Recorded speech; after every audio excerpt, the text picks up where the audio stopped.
Muss ich mal jemanden fragen, dass er das kontrolliert?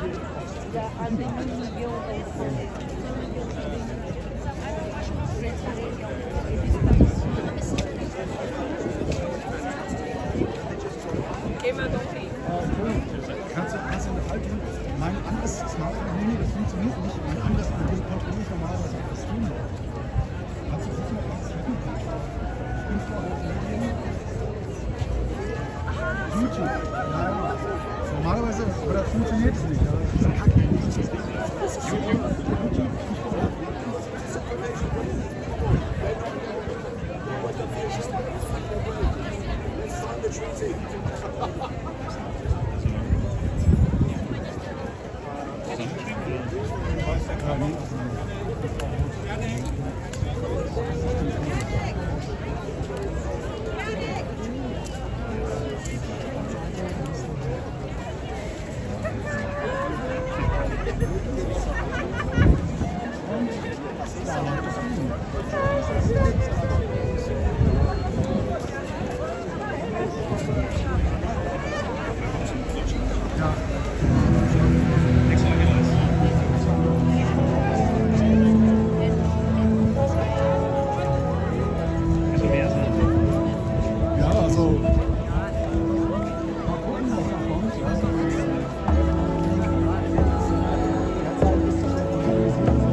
journalist.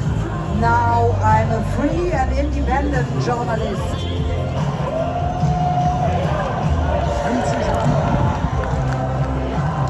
And I'm here to remind us all that our brother Julian Assange needs to be free.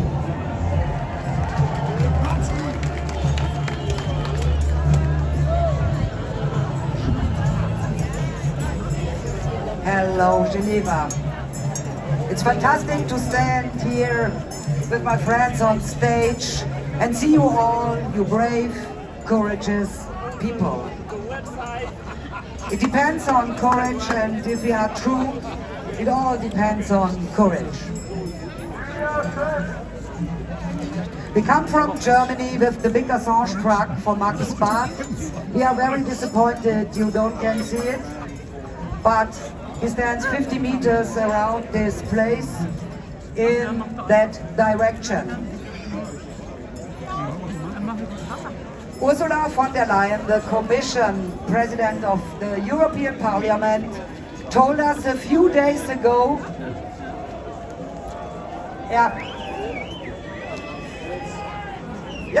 she told us a few days ago what is the most dangerous thing in the world for her. More dangerous than any virus. Yes, more dangerous than the coronavirus.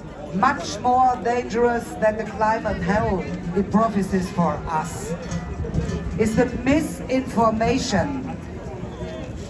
Yes, Madame von der Leyen, you are right. We call this infodemic. And what von der Leyen has concealed, she's in the boat with the WHO. They are the originators of the misinformation. And they lie out of power and they greed for profit. They all sell their souls for the devil, and maybe they go in the fucking hell.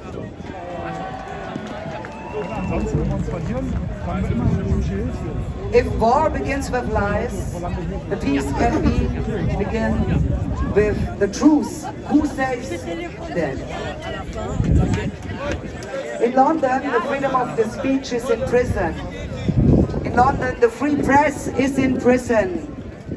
In London, Julian Assange is in the fucking prison. So let us make all together a huge statement to free the Julian Assange. Free Assange! I said free Assange! Free Assange! Free Assange! Free Assange! Free Assange! Free wonderful!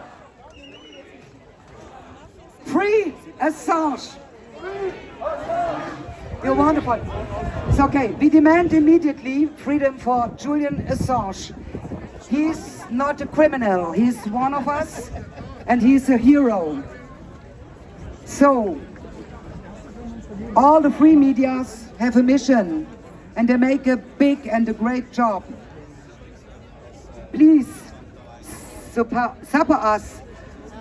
You can't do this, I'm sure. Thank you to listen to me, and I wish us all together a great day. Thank you.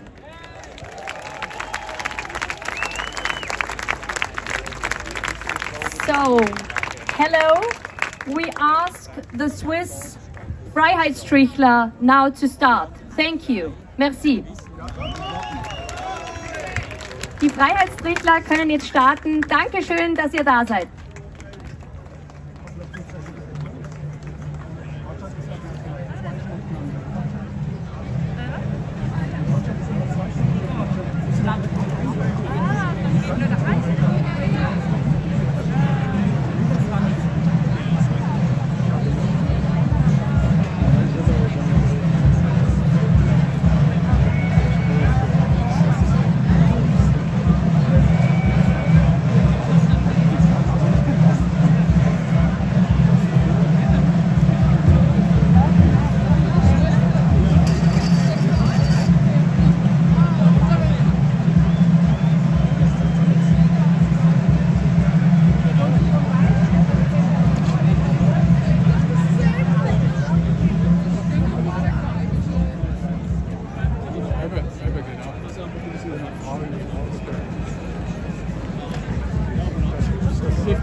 Ça va pas du tout. Bonjour Genève!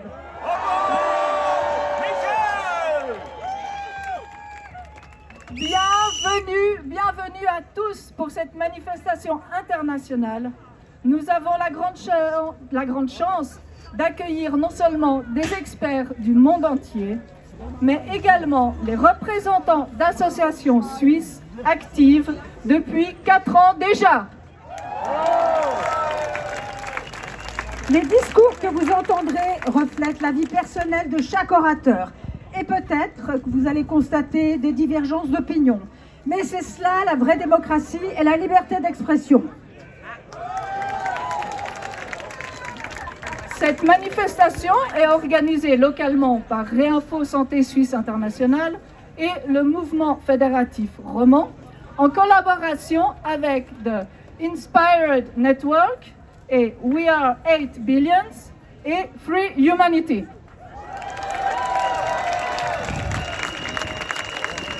Merci d'avoir répondu si nombreux à notre appel. Et maintenant, nous allons vous passer la parole à Maître Philippe Cruz. Hello everybody. Alors, Liebe Zuschauer, Maître Philippe Cruz, das Ganze ist c'est l'avocat mehrsprachig hier. que tout le Gerade monde sind connaît dabei en Suisse, französische mais à l'international aussi.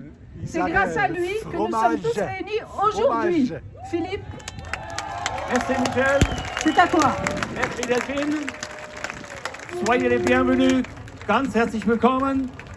You've been so welcome to come here. Thank you so much for coming. And it is a great honor that we can host you here. Es ist eine große Ehre. Das gesamte Event wurde hier sur place organisiert und vorbereitet vom Mouvement Fédératif Roman Michel Gaillet und auch von Réinfo Santé Suisse. Merci beaucoup.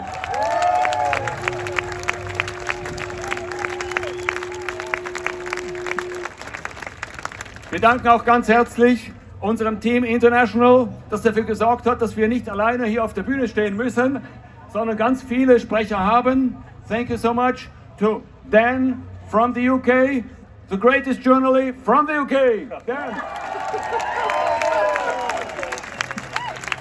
It was Dan to have the idea and even then to execute it and promote it to do the Road to Geneva project. Thank you, Dan.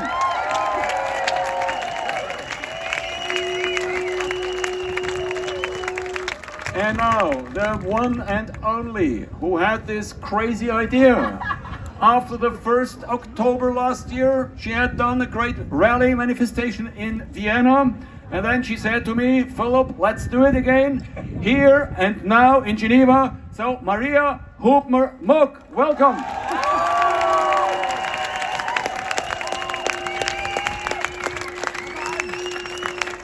And so herewith, I hand over the stage and the microphone to Maria and to Dan, and I hereby declare our celebration of independence as opened.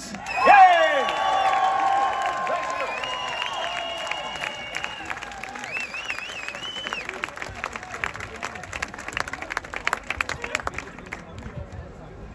Well, welcome everyone. I just want to start by giving a shout out, please, to all of those freedom lovers who, over the last 2 days, have traveled across Europe and many continents to be here on the road to Geneva. Can we please give a huge shout out to the Road to Geneva convoy?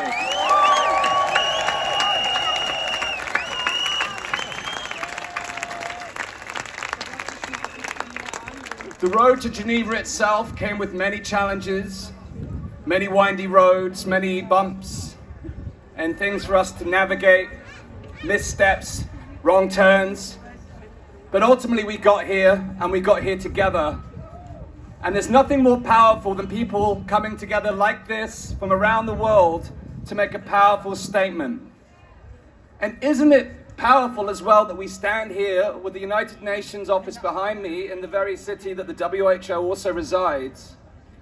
But it's also very powerful because Switzerland has its own origin story, and it's been a real pleasure to learn this through this process. And they had this formation event where there's this Rudely oath, which which was a declaration against tyranny, in defense of freedom and in defense of our own independence and our right to self-determination. And that is what we are here to do today, is to declare our freedom, our independence, and our right to self-determination. So it's a brilliant parallel.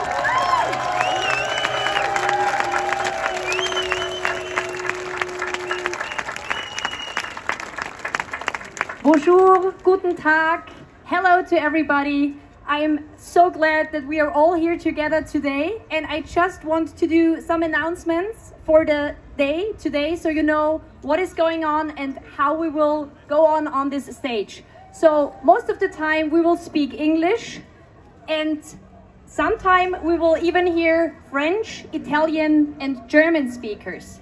And I'm very happy to be with my co-hosts here on stage. It is Michel Caillé and Delphine Deritier de Barros and Dan Aston Gregory. So we will introduce the speakers very briefly, and just so you know, you have all been to rallies and there have often been speeches for 10 or 15 minutes, which is great because we need information. But those of you who are here, you don't need too much information. You are the guys who will bring the motivation out in the world to inspire others to be with us.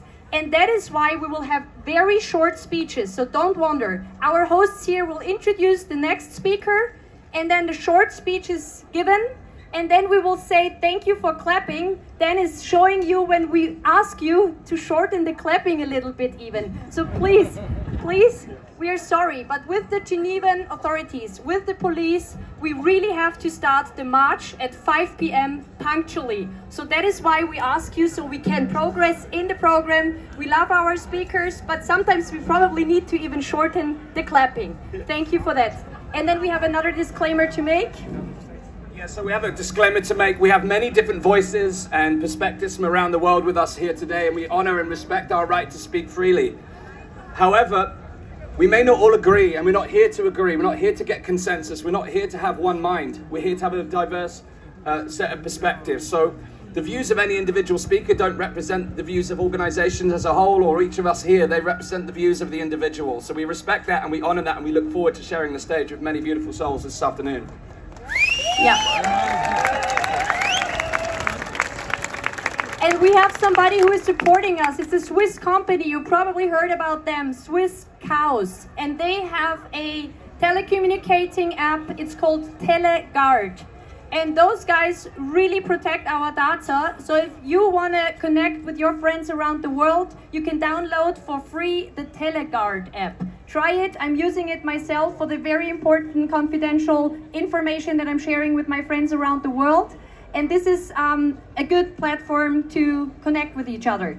So, and next, here my beautiful friends Susie Olsen-Corgan and Dr. Andrea Nazarenko from the United States of America.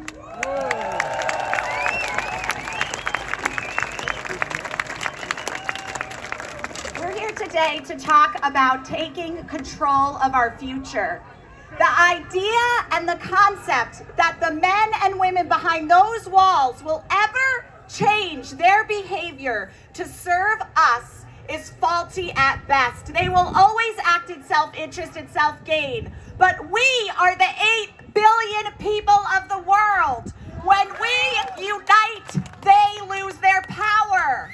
On this day, we rescind our consent for them to have any power over us.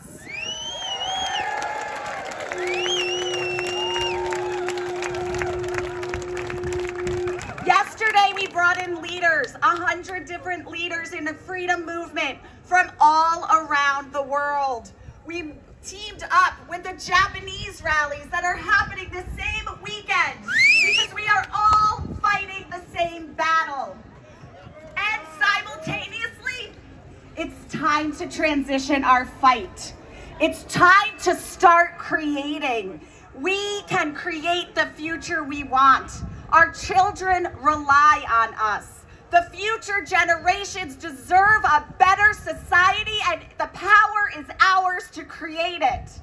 On this day, we accept the change belongs to us, and we will move together into the future with love, unity, and freedom.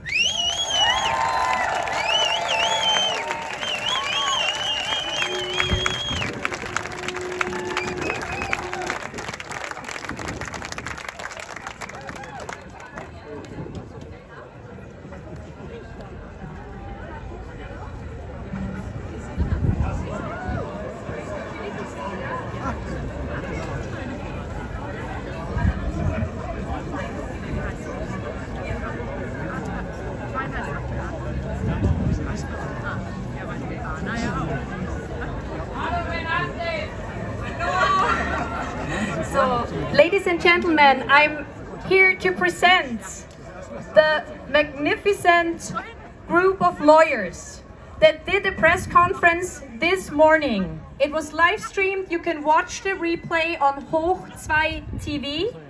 And the first speaker here from this international group of lawyers will be Dr. Renate Holzeisen from Italy. Thank you.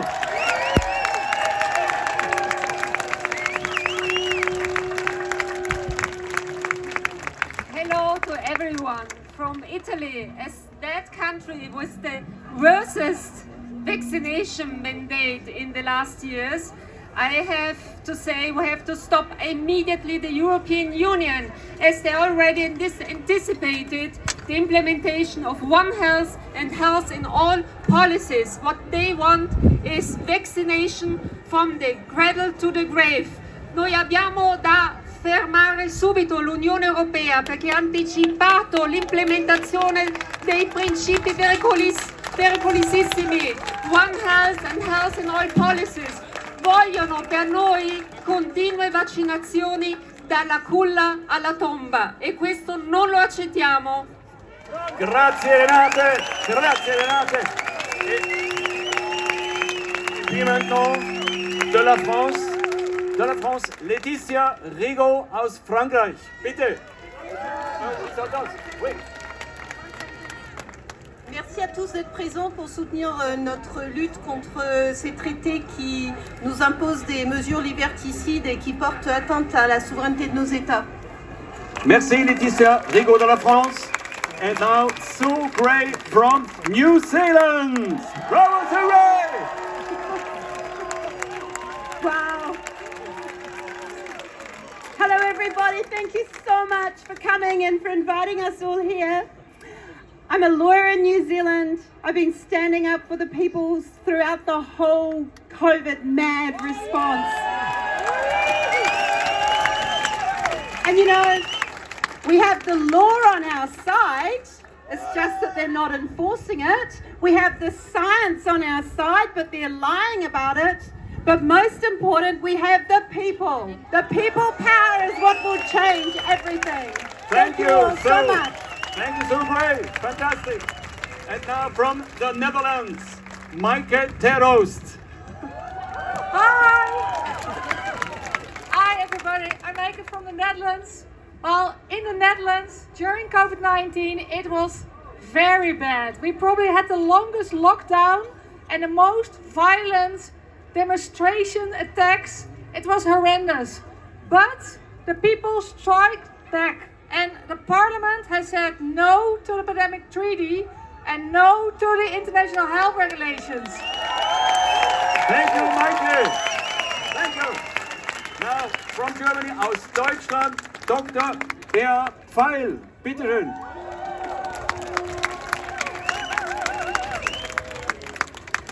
Hallo, ihr alle. Wir werden es schaffen, diese unglaublichen Pläne der WHO zu stoppen, und zwar gemeinsam. Warum? Es geht um die Werte, die die Menschheit in Jahrhunderten erkämpft hat und erarbeitet hat. Es geht um die Freiheit. Es geht um die Menschenrechte. Und es geht um die Würde des Menschen, die immer unantastbar bleiben muss. Wir schaffen das gemeinsam. Danke, Bea Pfeil. Danke. And now, she did a long way from the United States, Reggie Littlejohn. Welcome, Reggie. I come from the United States to give you my love and my appreciation for all that you're doing and coming out here. I want to warn you about the digital IDs, which are being rolled out from the European Union and the WHO. They are mass surveillance and total control. You've got to resist. Never give up, never give up, never give up. Thank you, Reggie. Thank you so much. And now, my good friend from Israel, the lawyer, Alfred Schwartz. Thank you, Alfred. Thank you for having all of us here.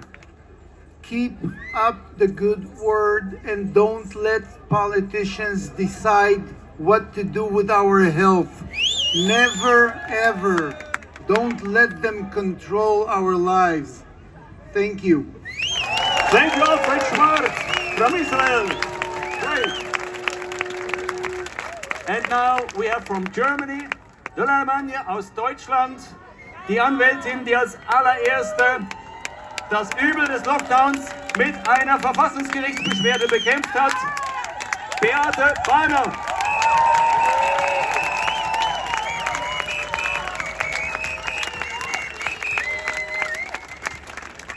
Dear all, we will stop the abuse and violation of law by the WHO.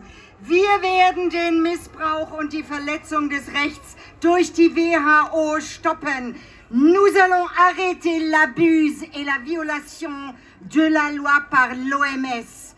Fermeremo l'abuso e la violazione del diritto da parte dell'OMS. Grazie.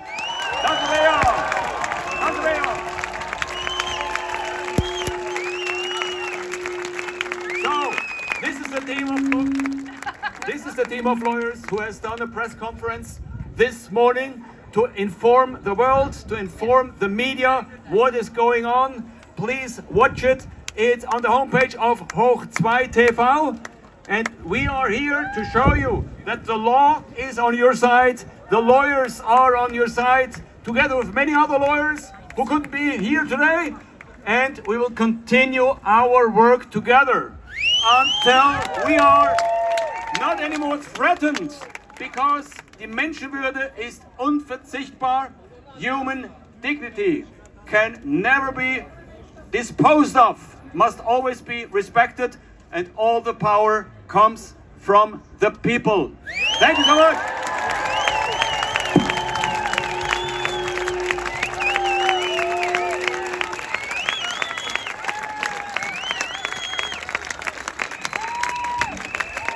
Thank you so much. Merci beaucoup. Grazie mille. Herzlichen Dank. Liberté, liberté, liberté, liberté, liberté, liberté, liberté, liberté, liberté, liberté, liberté. Alors maintenant, un petit peu de français. On va accueillir maintenant une grande dame. Elle est juriste, présidente du mouvement fédératif roman, qui est un mouvement citoyen qui défend les droits fondamentaux. Depuis 4 ans, elle s'est montrée déterminée et active au sein de plusieurs associations, dont les Amis de la Constitution et le Comité des juristes suisses. Veuillez accueillir Madame Michèle Caillé.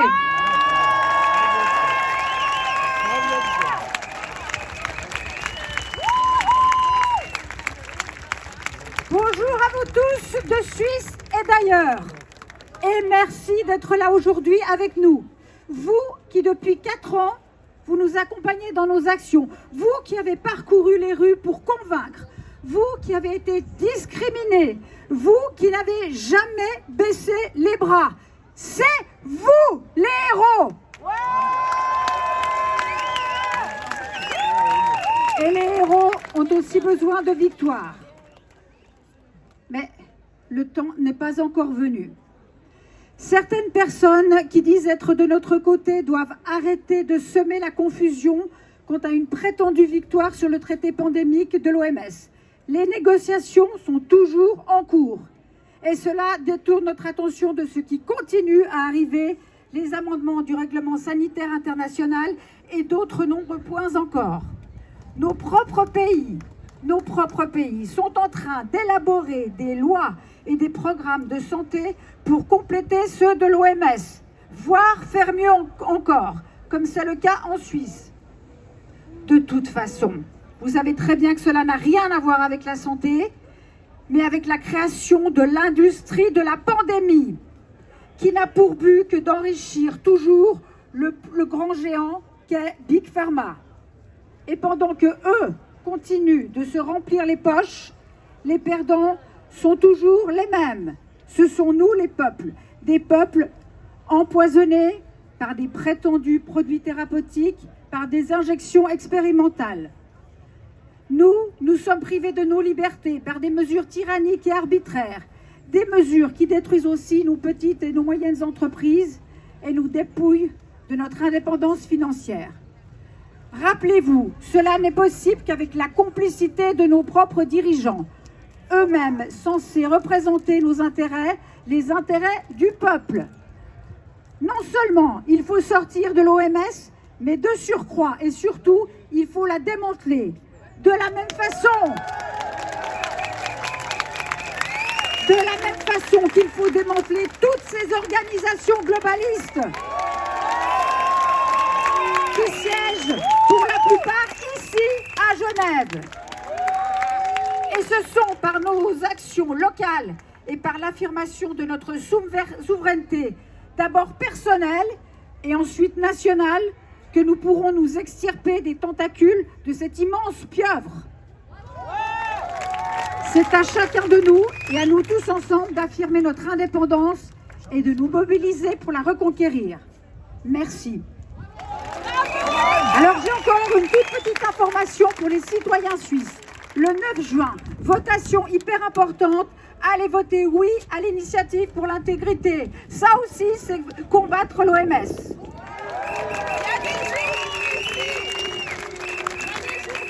Voilà, alors je garde le micro parce que moi aussi j'ai quelqu'un à vous présenter. Quelqu'un qui est la présidente d'une ONG qui s'appelle Réinfo Santé Suisse Internationale, une organisation de médecins et professionnels de la santé, très active depuis 4 ans.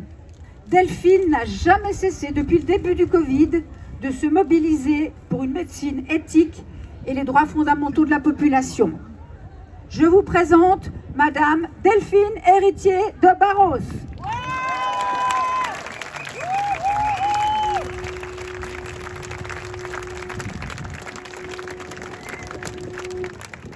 Bonjour.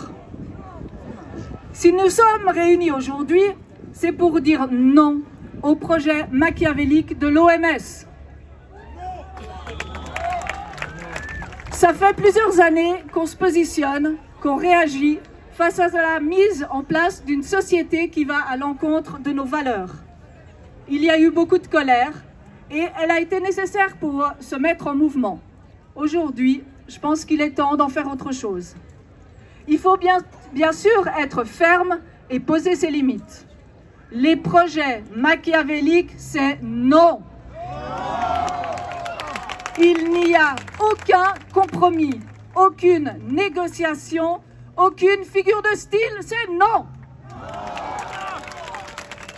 Non à ces projets qui vont à l'encontre des droits fondamentaux humains et de la souveraineté des États, mais surtout qui vont à l'encontre de nos valeurs profondes et de notre souveraineté.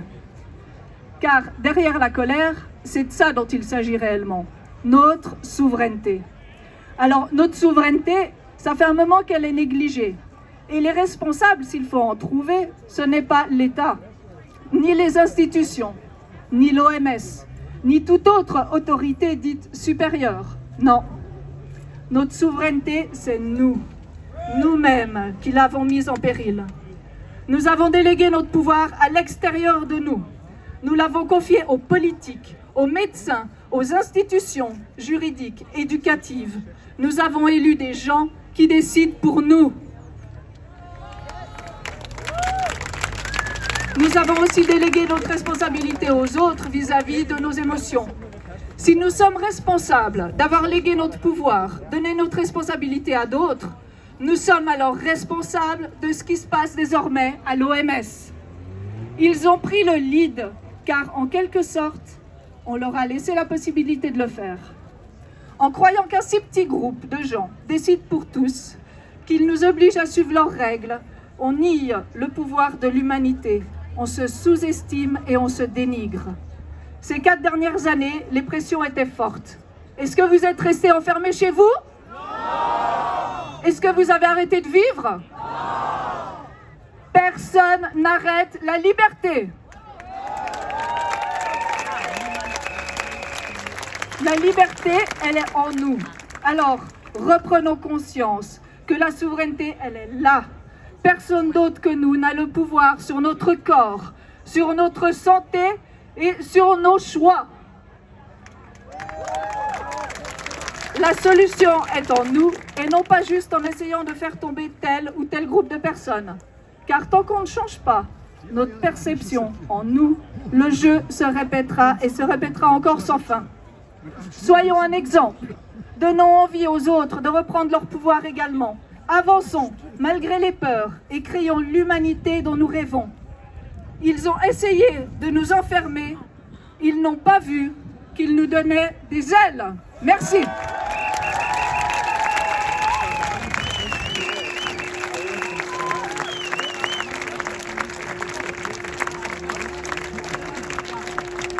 Thank you very much for some wonderful talks here from our Swiss hosts. It's been a pleasure and honor to work alongside over the last few weeks. So now we're going to hand over to Maria for introduce our next speaker. Yes. Don't drop my notes now. Okay. It's windy. Okay, our next three speakers on stage, we introduce them together. Dr. Kat Lindley, she is from Croatia but lives in the United States of America. She is a medical doctor and the president of Global Health Project and a senior fellow at the Frontline Critical Care Alliance, FLCCC. You heard about those folks? Pierre Corey, Paul Merrick, ivermectin, that's the guys. So here you go. Hvala. Who would have imagined that we would find ourselves here in this moment in time? But as I have been reminded many times, perhaps we were all born for such a time as this. The supranational agencies that are claiming power over our lives only have it if we give it to them. So do not give it to them. We are the 8 billion and we are not afraid. I remember being on the steps of the Lincoln Memorial in January of 22 and hearing the words from St. Augustine. Truth is like a lion. You don't have to defend it. Let it loose, it will defend itself. So let it loose. And remember, we are the 8 billion. And now for my Croatian friends. Mi smo 8 milijard I mi smo slobodni. Hvala vam. Thank you so much, Dr. Kat Lindley. So now we're delighted to be joined by Robin Cosford from all the way from Australia. Who's a professional in nutritional and environmental medicine. She's chair of the Children's Health Defence in Australia and an ambassador for several prominent Australian medical organisations. Please welcome to the stage, Robin Cosford.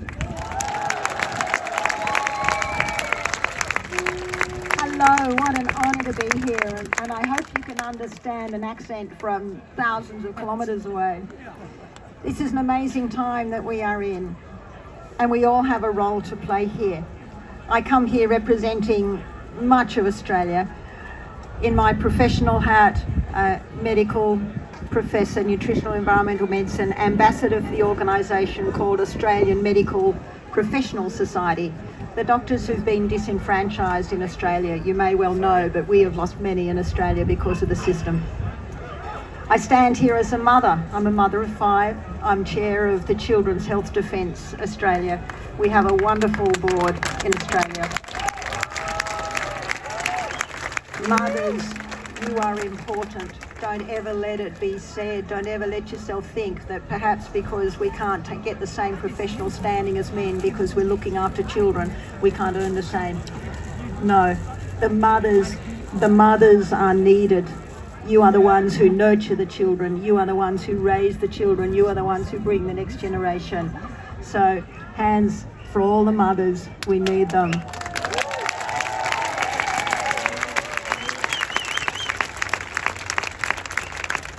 And I stand here as ambassador for the newly formed Australian Aligned Council of Australia. This is a combined organisation of pretty much all our freedom movements, 1.3 million Australians being represented. That's 5% of our entire population officially affiliated with freedom groups. We might be a long way away. We've been under a great deal of pressure. And historically, it's always been known that pressure is what brings out things. You press the olives to get olive oil. You press the grapes to get wine. When things are easy, we don't stand up. When things are easy, you don't see the true character. But when we're under pressure, that's when you see it. So we are in a fight. We have to stand. Don't let them push us over. We stand. Don't let them push us into fear. They can control us. We have to come from a different spirit, from love, joy, and peace. That's what we operate in. Thank you. So our next speaker, welcome Laura Lynn Tyler Thompson from Canada. She's an outspoken independent journalist and author. Hello everybody, I was part of the Freedom Convoy 2022. We will not bow.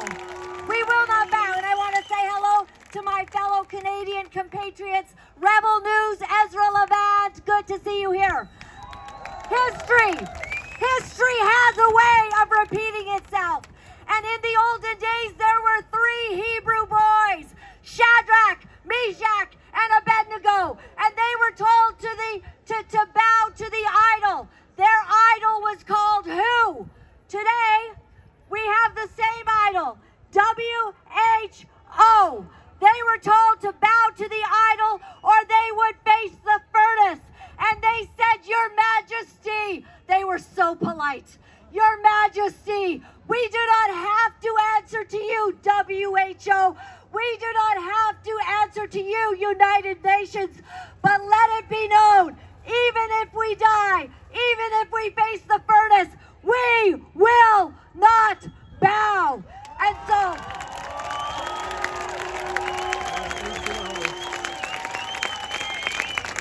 they decided to stand, and indeed they did face the furnace. And I tell you today, if history should repeat itself, and if we have to face the furnace, we go together. Because if you'll remember, when they went in the fire, it was the only time that they danced face to face with God. God is always in the fire with us. And if they tell us to comply, we will together say, we will not bow. And that is how we will see God come through for us in this time in history. God bless you. We love you from Canada. Thank you, Switzerland, for being there for us. God bless.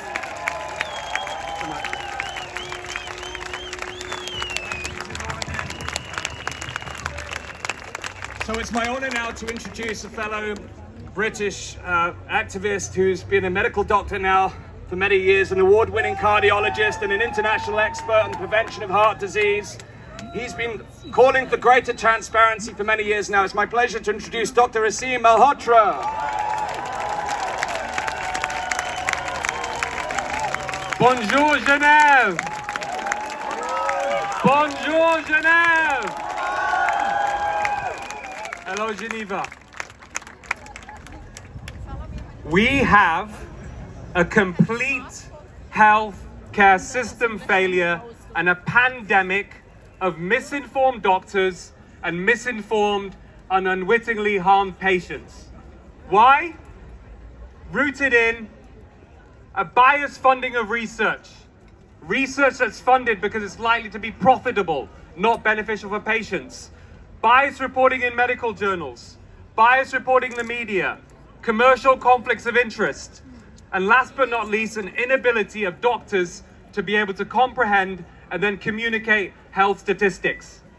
Prior to the pandemic, the third most common cause of death, prescribed medications. What your doctor prescribes for you because of largely avoidable side effects. Not only did the World Health Organization do nothing about this, they made global health worse during the pandemic.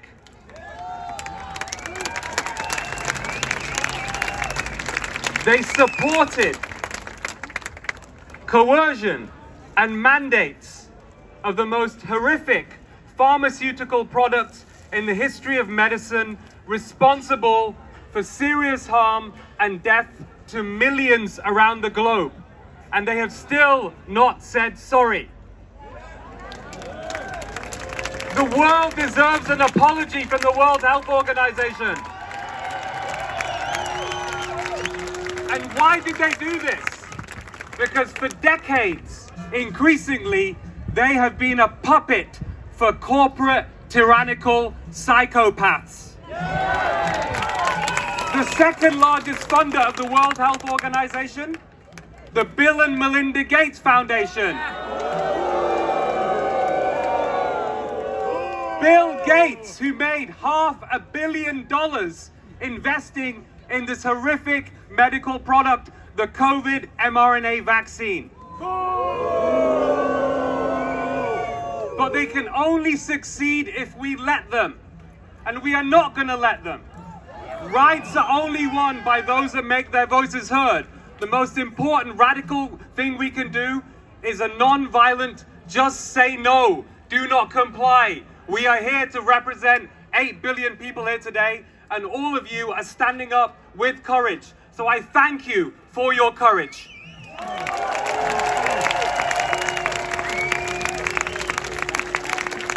Thank you, Dr. Asim Malhotra. Okay. We now have two more speakers from the United Kingdom, my dear friends Rob Verkerk and Mel Aldridge. Rob Verkerk is a multidisciplinary scientist and founder of the Alliance for Natural Health, an international non-profit that helps people to regenerate their health by reconnecting with nature. He'll be joined by Mel Aldridge, who also works with the Alliance for Natural Health. She's an integrative and regenerative scientist and founder alongside Rob. Takes heart-centered and nature-aligned approach to health and healing and respects individual sovereignty. So please give a warm round of applause to my dear friends Rob and Mel. Freedom-loving people, we stand together. Let's be reminded that 500 years ago, an Italian genius by the name of Leonardo da Vinci said, "Nothing strengthens authority so much as silence." 50 years ago, Indira Gandhi, the third Prime Minister of India, talking at the United Nations to the Food and Agriculture Organization, said, "The power to question is the basis of all human progress." And much more recently, a guy I think many of you know called Elon Musk, as he was going through the buyout of Twitter to liberate it, he said, "Free speech is the bedrock of a functioning democracy." So I want to add something to that. If we lose the ability to express ourselves, to share our ideas, our conscience, our thoughts with one another, we not only lose democracy, but we lose a sense of expression, a violation of an expression that for many of us for decades we thought was an unalienable right. Not only that, we lose one of the fundamental pillars of medical ethics, the freedom to choose and the freedom to experience and express informed consent. So while we stand here in the light, there are people close to us in the darkness who conspire and collude to try and remove these fundamental freedoms from us. And this is our opportunity to be heard, not just through our voices, but through our hearts and in the unity of our spirits. And they need to hear us now. Together, we want to say a few words, and these are them. We will not be silenced. Thank you.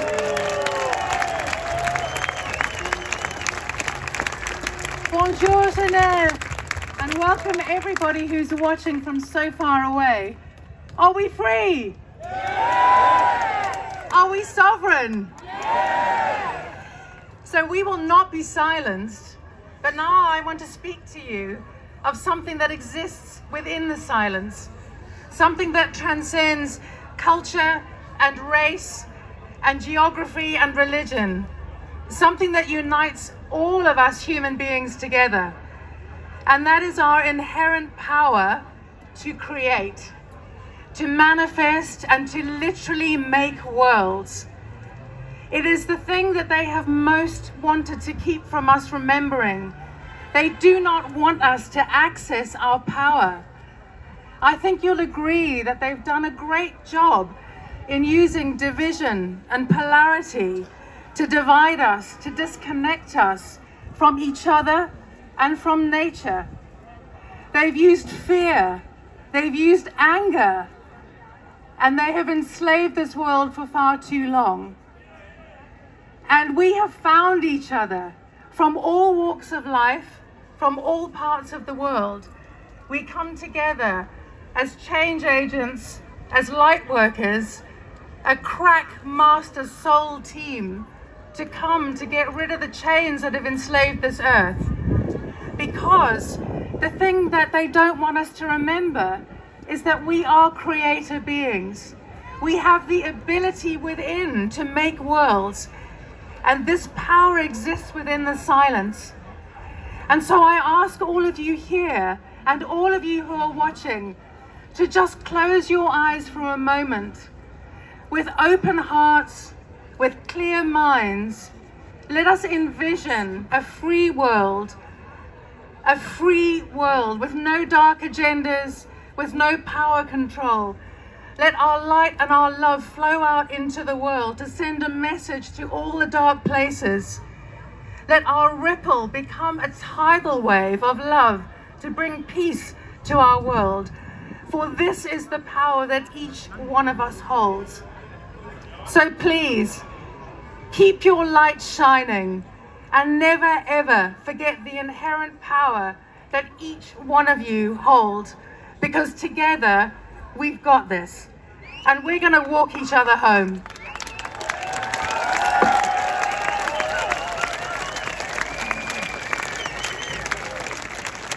So now it's my great pleasure to introduce our first musician of the day. It's Brad from the United States of America. Big shout out for 5 times August.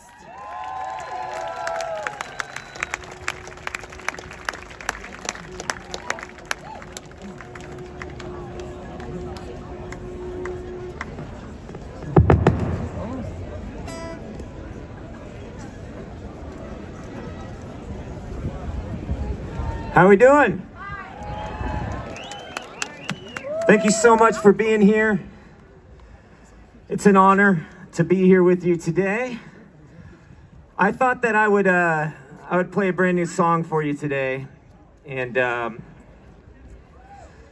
it's kind of got a part where I need you to sing along. Can you sing along today?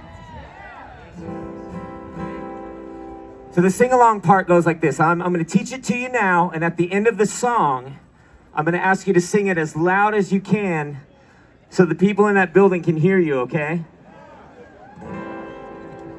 So it goes like this. 'Cause we see la, la, la, la, la, la, la, la, all your lies. La, la, la, la, la, all your lies. Can you sing that?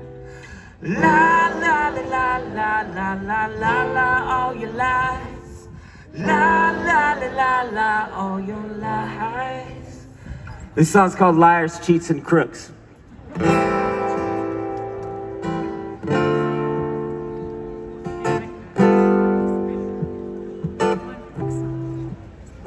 You want me scared, you want me weak, you want me brain dead and asleep. You want us trapped while you all laugh behind the scenes. You want us sick, you think we're dumb. You want us blind and you want us drugged. You want us poor while you get more of everything. But you don't get to tell me what to think and what to do. No, you don't get to tell me what is true. You're just liars, cheats, and crooks. Change the rules and you burn the books. And so I don't believe a single word you say. You're all liars, fakes, and cons. Want you out and we want you gone. So don't believe this time want us tricked, you want us numb, you want us scared and you want us stung, you want us shot and you want us bought in every way.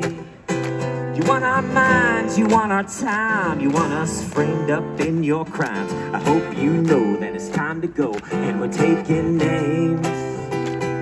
'Cause you don't get to tell us what to think and what to do. You don't get to tell us what is true.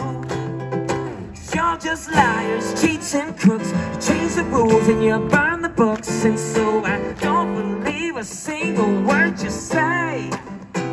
You're all liars, fakes and cons. Want you out and we want you gone. So don't believe this time you'll get away.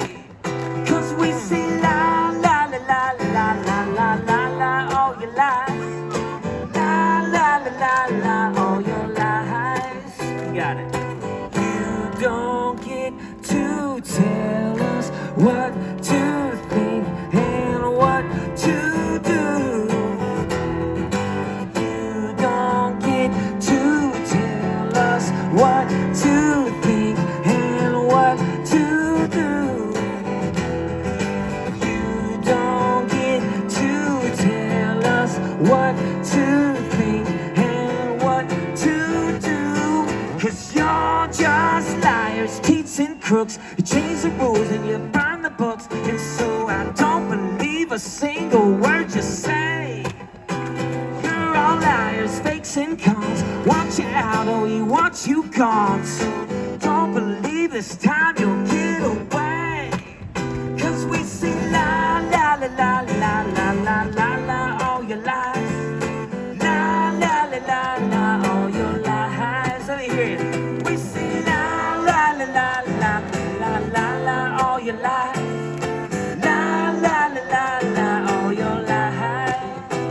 You're just liars, cheats and crooks. You change the rules and you burn the books. And so I don't believe a single word you say. You're all liars, fakes and cons. Want you out and we want you gone. So don't believe this time you'll get away. So we see la la la la la la la la la all your lies. La la la la la all your lies. Louder. La la la la la la la la la all your lies. La la la la la all your lies. We see la la la la la la la la all your lies. La la la la la all your lies. We see la la la la la la la la la all your lies. La la la la la all your lies. One more time. La la la la la la la la la all your lies. La la la la la all your lies. Perfect. Thank you so much. I'll see you a little later. Thank you all. You're beautiful people. Thank you so much.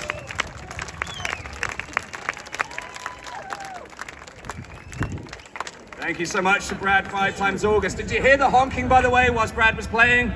That was our Assange truck that finally got freed by the police and is now departing. So we give one more shout out for Julian Assange.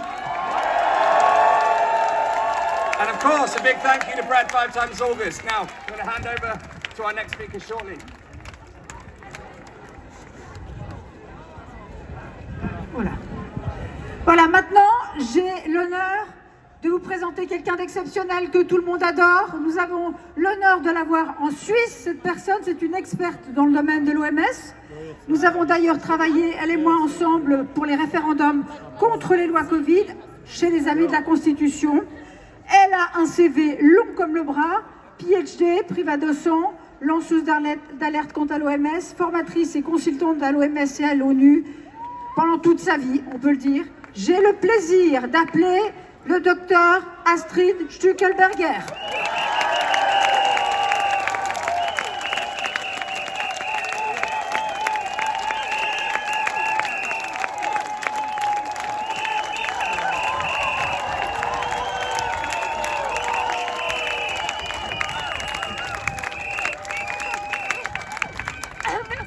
Merci. Je ne vais pas arriver à parler parce que vous me touchez le cœur. Alors merci beaucoup.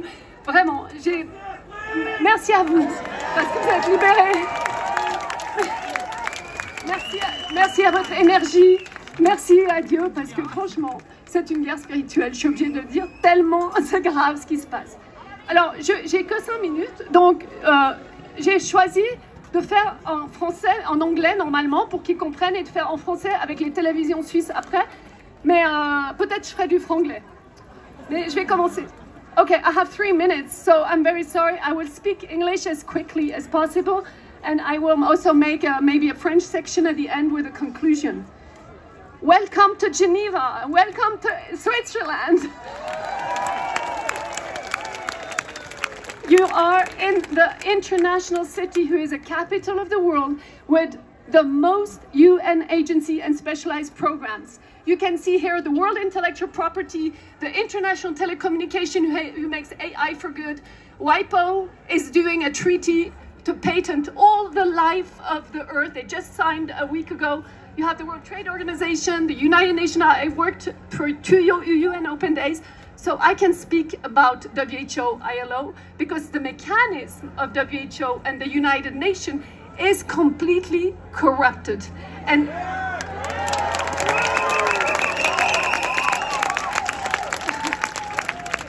I don't recognize any mechanism, but what is happening today, and we did a declaration that people have forbid us to put here over there with Rainer Füllmich, and which are free Rainer Füllmich, not only Assange.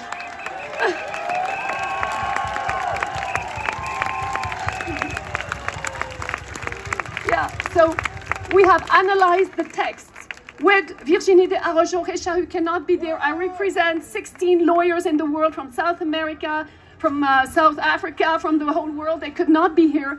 And we have made a declaration that you can find on the website Honest, on ICIC Law from Rainer Füllmich, and on IPSE. So you can go and see the banners. Everything is cropped in synthetic. So we did a declaration on 19th of May. It was on Radio 74 in French and English. And I will tell you the key points. It's 7 pages. It is legally argumented.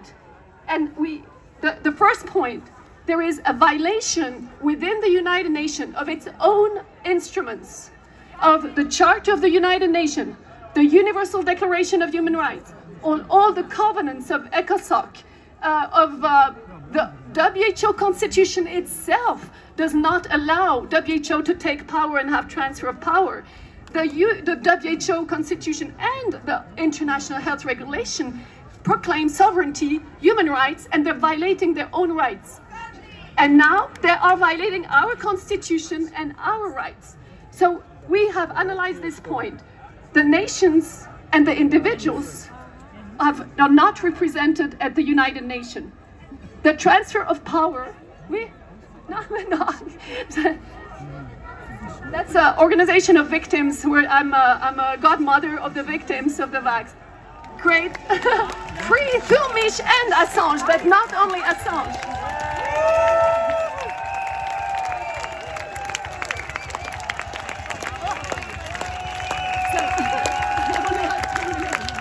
Okay, so transfer of power is incompatible.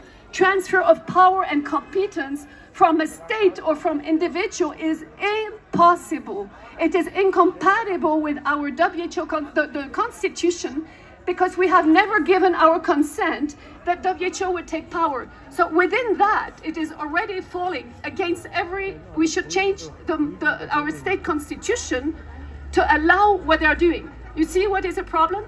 And the last problem is that nobody's mentioning it here, and I wonder if there are not some people with conflicts of interest within our movement who are censoring Füllmich, who are censoring me to put my posters and not be part of some groups.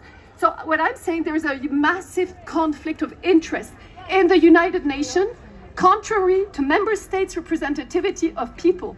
The UN and WHO are directed by interest, financial interest. They made loads of money for the last 3 years. You realize this? Yeah. So it is incompatible with our proper rights. And this is, if you take only that, everything that the UN WHO are doing, signing, adopting, etc., is invalid because they are breaching the fundamental law that the state interest is not money. It is not the veau d'or. It is not, yeah. So, it's very important. So, okay. So, this was the key point, and the conclusion is that there are 3 conclusions, actually. Where are they? Yeah. So, this one is good. Thus, no international legal instrument can confer on the WHO Secretariat, including the WHO Director General, and I would say the whole United Nations Secretary, Director General, Security Council, the power to direct, order, alter, or otherwise prescribe domestic laws or policies of any party, or to mandate or otherwise impose any requirements that parties take specific actions, such as ban or accept travelers, impose vaccination mandates, or therapeutic or diagnostic measures that have never been validated, or implement a lockdown that is not in the International Health Regulation 2005. So you understand that? Yeah.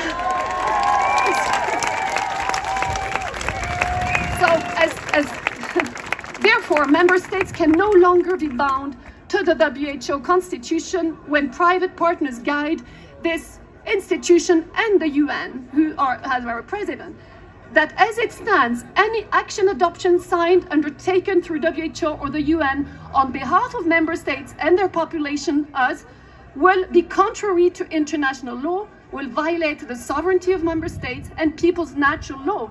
So we declare every document that comes out of this house or any other treaty like the WIPO null and void since at least 2019, if not very long time ago. Get back your sovereignty and refuse the private sector. Thank you very much, Astrid.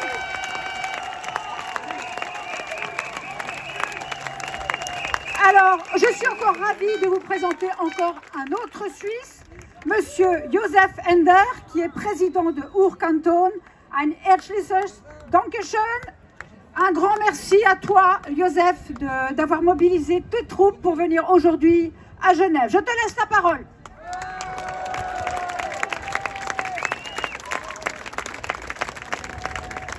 Keine fremden Vögte. Die Schweizerische Eidgenossenschaft hat ihren Ursprung in den Kantonen Uri, Schwyz und Unterwalden. Dort wehrten sich schon vor über 700 Jahren die einfachen Bauern gegen die Willkürherrschaft der Obrigkeit. Gegen die fremden Vögte, damals waren es die Habsburger. Vor 4 Jahren herrschte wieder Willkürherrschaft in der Schweiz. Wie fast überall auf der Welt wurden Maßnahmen verhängt, auch in der Schweiz, und zwar ohne Evidenz. Damals wehrten sich viele Leute aus dem Volk und es trafen sich Vertreter aller 26 Kantone auf dem Rütli, der Wiege der Schweiz. Und sie schworen der Eid der Eidgenossenschaft, wie vor über 700 Jahren. Wir wollen sein ein einzig Volk vor Brüdern und Schwestern, in keiner Not uns trennen und Gefahr. Jetzt droht uns wieder eine neue Gesundheitsdiktatur.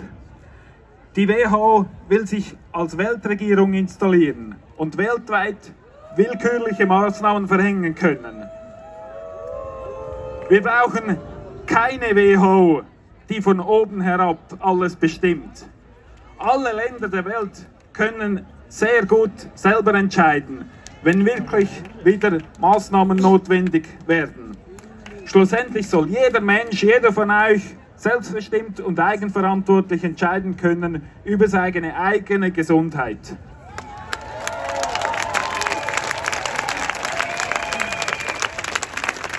Wir brauchen keine fremden Vögte.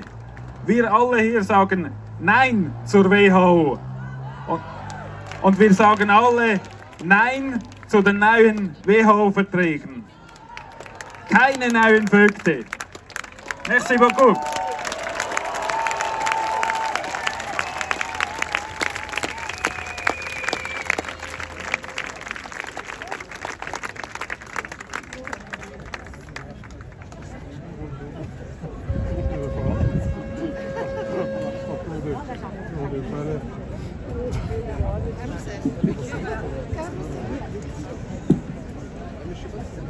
Alors désormais, nous allons accueillir Urs Hans, qui est agriculteur, au regard acéré, tourné vers la science. Il a quitté ses montagnes pour être avec nous aujourd'hui. Willkommen Urs! Merci beaucoup. Avant, je vais faire une annonce. Wir werden, en allemand, wir werden sammeln für die Unkosten für diesen Anlass, dass nicht Philipp Kruse am Schluss einen großen Schuldenberg hat. Leute werden jetzt ausströmen und ihr könnt etwas Geld reinwerfen in diese Behälter und das wird dann Philipp Kruse übergeben. Und jetzt beginne ich mit meiner Speech. Ich werde jetzt auf Englisch reden, weil ich dachte, wir haben ein weltweites Publikum. Okay, hello everybody. The history of modern medicine is based on fraud and one lie after the other. Middle of 18th century, they had already forced vaccination for smallpox. Jenner, Pasteur and Robert Koch started to make money with it. Thousands of children died through vaccination in Europe. 1885, about 100,000 people demonstrated in Leicester, England for a stop of the vaccine mandate.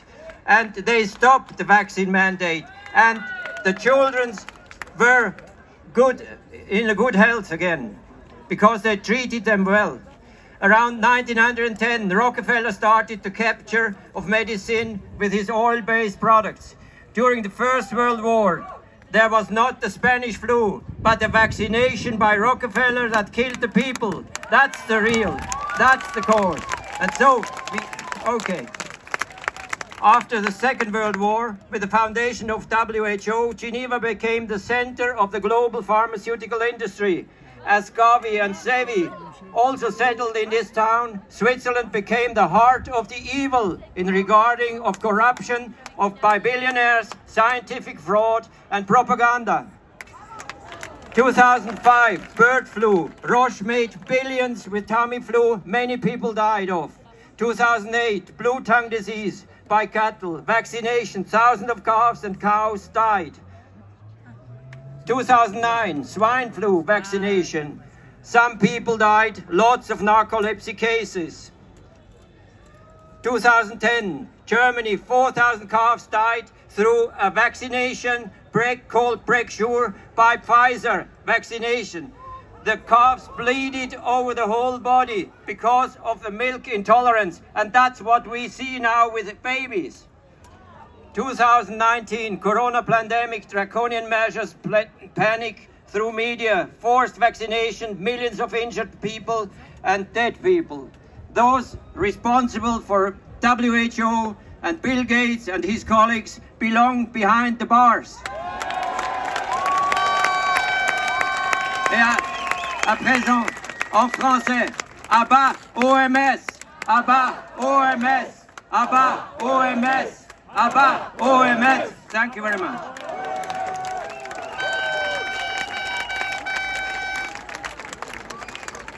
Wonderful, thank you so much. So we've got a little musical interlude again now, all the way from the United Kingdom, the Freedom Network Choir, here to bring some harmony to your afternoon. Please welcome Rebecca Bletch. Hello. So, this is not me singing, this is you singing. This is our Declaration of Independence, and we want them to hear it over there. And we change the energy. We have 3 minutes. Let's go. So just breathing in. First of all, just hold in your mind someone or something that you love, and feel that in your heart. And as you do, breathe with me. Reaching up and breathing in, holding that thing, that person that you love in your heart, as you breathe in, stretching up. And stretching down on a shh, both arms. Shh, breathing in.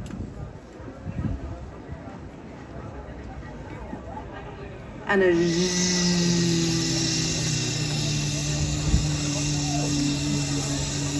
send it backstage as well. Breathing in. And on a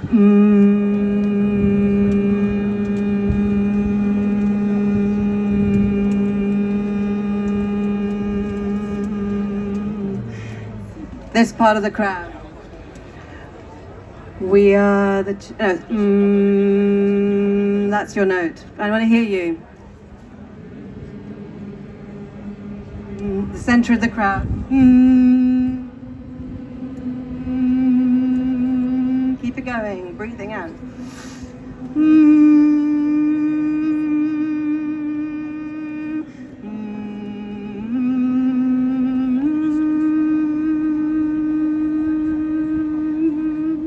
Beautiful.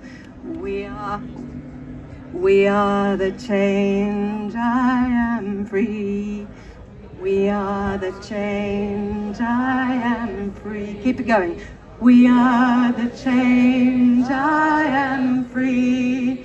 We are the change, I am free.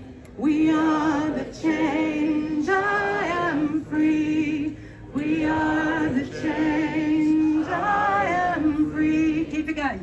We are the change, I am free.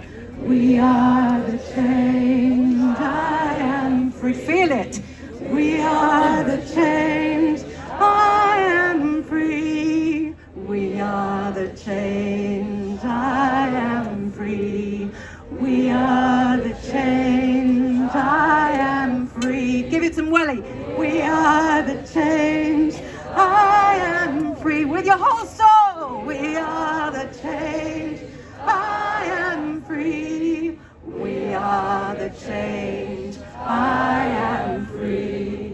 We are the change, I am free. We are the change, I am free. Beautiful. We are the change, I am free. We are the change, I am free. We are the change, I am free. Let me hear you. We are the change, I am free. We are the change, I am free. We are the change, I am free. We are the change, I am free. Keep it going without me. We are the change, I am free. We are the change, I am free. We are the change, can you sing? I am free. Keep it going, and I'm introducing Mark Hopkins to you. Keep it going. Thank you.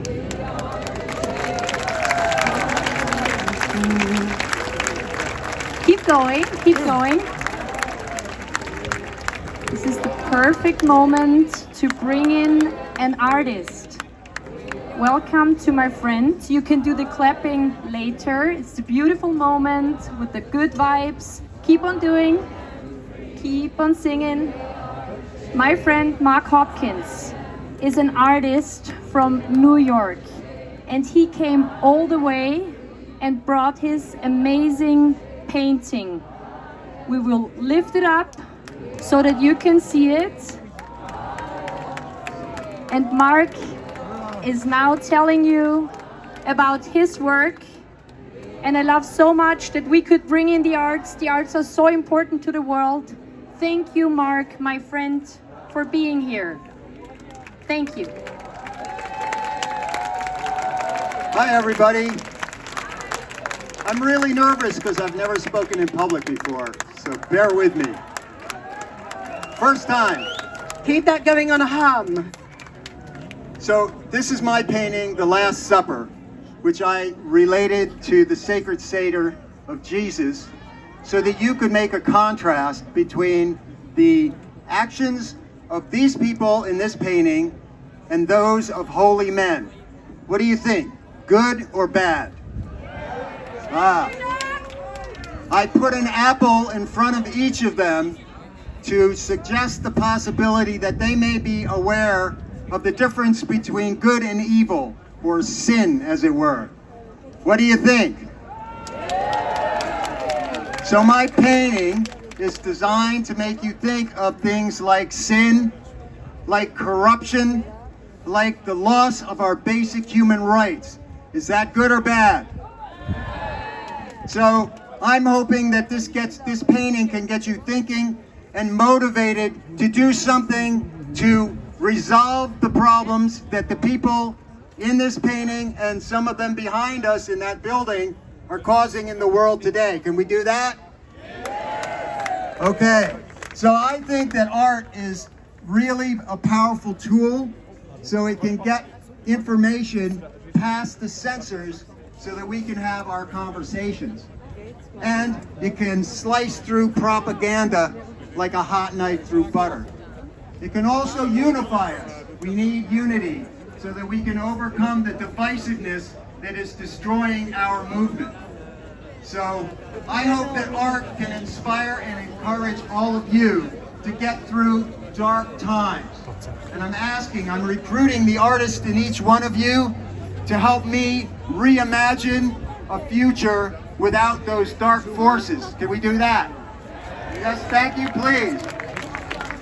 So what I say is, let's find some paintbrushes and a good old-fashioned guitar, dream a little bit, and make the future that we, the 8 billion people on this planet, want for ourselves and our children. Thank you. I hope you enjoy my painting. Thank you so much. We will put the painting, if it's possible, down to the stage and lean it to the stage. People can take pictures with the painting later. Thank you so much for your message. So, our next speaker is somebody you have heard of if you have followed over the last year what has been going on in this world. It's a great pleasure for me to introduce my friend, pathologist from the United States of America, from Idaho, came all the way here from his organic farm, here with his beautiful wife Kelly. Say hi to the wonderful Dr. Ryan Cole.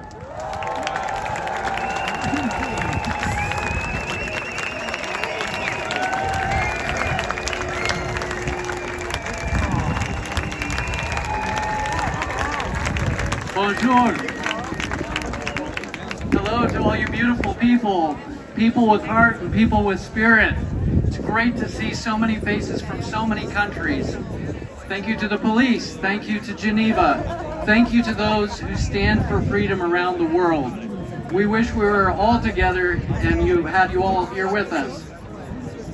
You know, what we're looking at is we're living in an era of wealth and hellness, and we need to change that to an era of health and wellness. We've seen petty bureaucrats try to conquer the world through bureaucratic administrative fiat. A coup of words, a coup of definitions. But that's not who we are. We are free citizens of the world. We've lived through censorship. We've seen a world experimented on by individuals that would make Mengele blush. We don't believe in communism.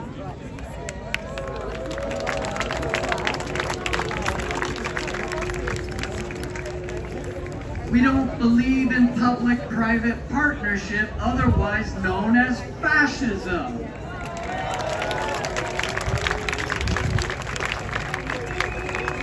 What we believe in is freedom. We are free citizens of the world with voices that matter and lives that matter. None of us is a statistic. None of us is a number. Each one of you, each one of us is a soul with purpose on this planet. And we are here with a small victory this week over the petty bureaucrats. But their game isn't over. And so what we must do is always remain vigilant. Stay awake. Don't be numbed by comfort. Don't be numbed by safety. Life is discomfort. And fighting for our rights is sometimes uncomfortable. But we have the heart and the spirit to never quit.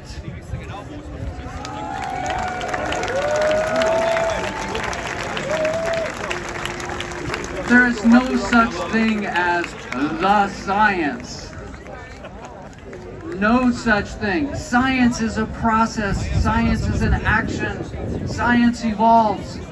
Otherwise, we'd all be like Galileo stuck in a tower, being told we're wrong. We're not.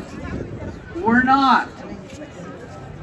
We are here for humanity. In the words of one of my favorite patriots, give me liberty or give me death. Liberté, égalité, fraternité. Thank you. Merci beaucoup.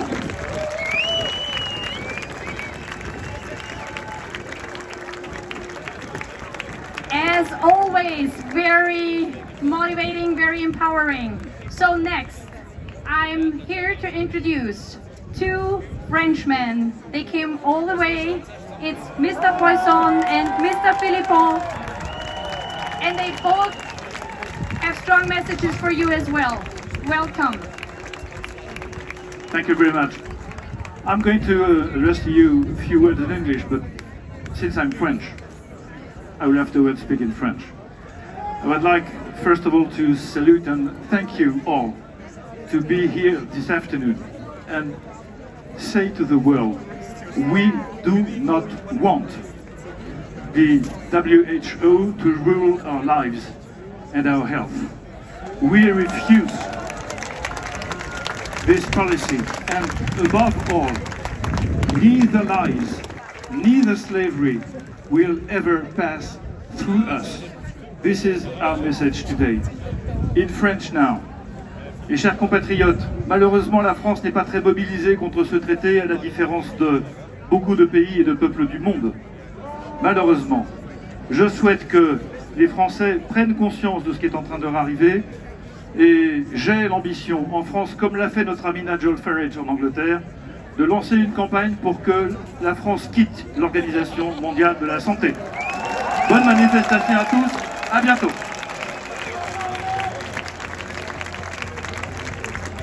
Bonjour à tous. Bravo pour cette mobilisation, bravo aux organisateurs et merci de nous avoir invités et donné la parole. Nous avons vu pendant le Covid à quel point la corruption dominait. La corruption avait remplacé la santé. Nous devons refuser de toutes nos forces que Big Pharma prenne le pouvoir avec le traité pandémie de l'OMS. Nous devons, tous les peuples du monde, nous battre main dans la main contre ceux qui veulent remplacer par la santé par Big Pharma, remplacer la santé par les grands labos, nous injecter de force des produits que nous n'avons pas choisis. Nous devons, de toutes nos forces, protéger nos enfants de la mainmise, de l'argent, du fric et de Big Pharma. Et oui, j'approuve ce qui vient d'être dit par Jean-Frédéric Poisson. Nous sommes les fers de lance d'une grande campagne pour que la France sorte de l'OMS.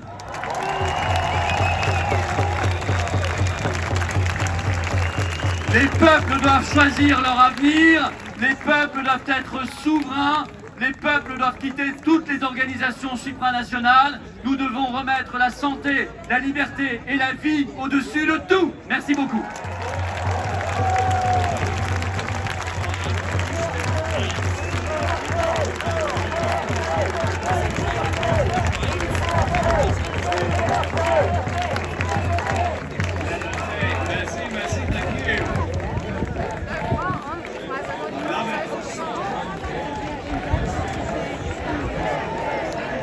Wonderful.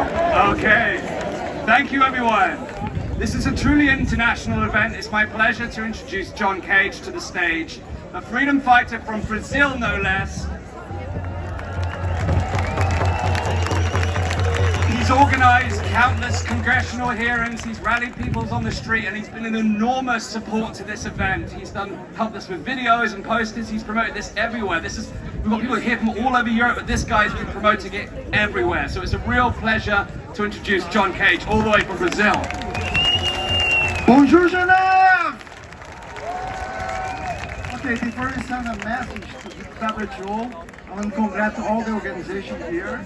And I got to thank all the congressmen from Brazil, because as you know, Brazil is the only one country in the world who's obligating 6-month babies to under 5 years old to inoculate this experimental genetic therapy.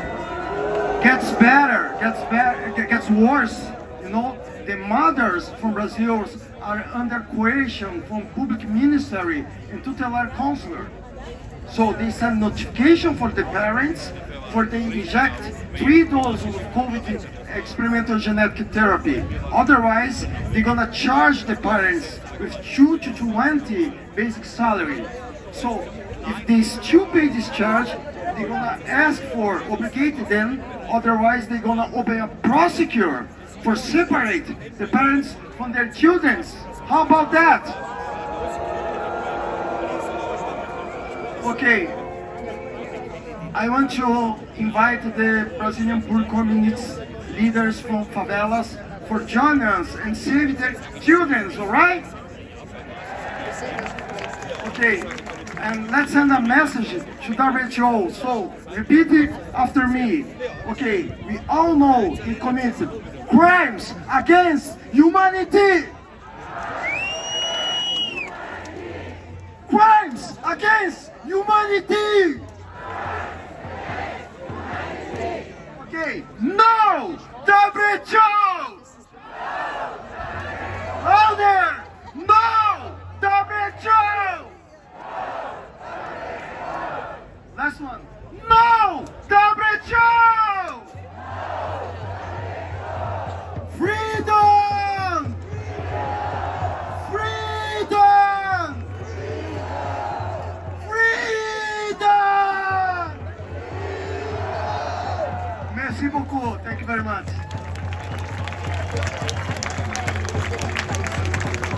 Thank you. Great energy as well, everyone. Thank you so much. So our next guest is Alan Miller from the United Kingdom, who's co-founder of the Together Association, which I had the privilege of also being a co-founder of in its earliest stage. Together campaigns and lobbies for civil liberties all across the UK, and Together was instrumental in stopping vaccine mandates in the United Kingdom and vaccine passports, and they've gone on to affect many other policy changes. So it's my pleasure to introduce Alan Miller to the stage. Thank you, Dan. Well, free humanity and Dan Aston Gregory and the whole team. Let's hear it for them. Woo! This is very fantastic. Everyone that's watching in the UK, this is what international solidarity looks like. Independent sovereign citizens and independent sovereign nation states making decisions to come together and collaborate, but to retain their freedom, their liberties, their rights, their privacy together. And thank you. And that's why we called the Together Association and the Together Declaration.org. It's essential that we all stand together. Now, whilst the WHO are trying to implement the international health regulations and the amendments about surveillance, impositions, restrictions, and knee-jerk suffocation to all of us, not just around so-called pandemics, but also, of course, around the latest thing, the environment emergency, keeping us safe. Ooh. That is terrifying. What we need to do is assert our liberty, our fraternity, our independence together. And that's why it's essential that whilst we do this, we then go back and we make sure our elected representatives hear from us. We stand independently. We say that we're not going to have these impositions from abroad. We're going to insist that our public keeps our elected representatives accountable. That we're going to make sure that we say we want our freedoms, we're going to insist on it together. And we're going to take back democracy. What are we going to do, everyone? Thank you very much. Let's free humanity. Let's do it together in solidarity.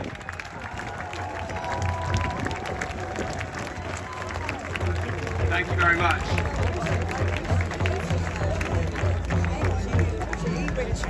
Alors, vous allez voir passer des personnes qui font une récolte de fonds pour les frais de la manifestation, parce que pour aider Philippe Crouzet à rentrer dans les frais. Merci de lui en faire bon accueil. Merci beaucoup. S'il vous plaît, soyez généreux aujourd'hui. On en a vraiment besoin. Et on remercie encore Philippe qui a mis tout ça sur pied. Merci beaucoup, Philippe Crouzet. Aidez-le, s'il vous plaît. There's been many hours invested in this project and many resources, including financial resources. So there will be buckets going around the audience for donations to this rally to help us make this possible. We thank you for your generosity. Every little bit counts, so thank you so much for your support.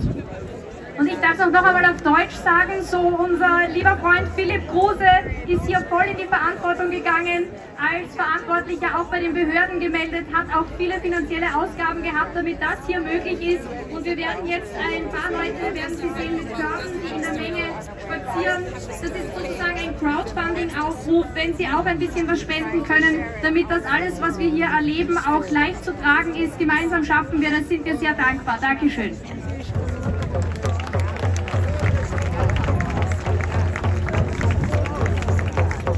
So, and our next speaker is from Denmark.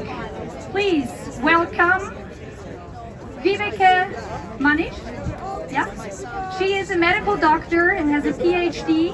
She is a scientist and author, and she was part of a small group of scientists who has looked up and published batch-dependent safety issues with the Pfizer corona vaccine. Welcome here on stage. Thank you for your work. Thank you very much, and bonjour, Geneva. I have a message for Mr. Tedros, because I'm not an anti-vaxxer. I'm a doctor. I'm a doctor who didn't forget the Hippocratic Oath. First of all, do no harm. So I think that's important to stress, that the doctors among us who did this and have been fighting for this for ages now, I mean, we literally didn't forget the Hippocratic Oath. And when I meet colleagues who talk about the vaccine without looking into the side effects, I'm very worried. I'm very worried these days about the excess mortality. I'm very worried about the falling birth rates. And I'm very worried about our own studying, now replicated on Swedish data. And I'm very worried that they won't give us the data. So my message is very clear. We need to look into data, we need to have access to data, and we need to look and support independent scientists, which I am one among. So, first of all, thank you. I think it's time that we demand and take our power back. I loved hearing you yelling liberty, liberty, and if I could use my last seconds on that, let's do that. So, let's say 1, 2, 3, liberty, liberty, liberty, liberty, liberty. Thank you very much. Thank you.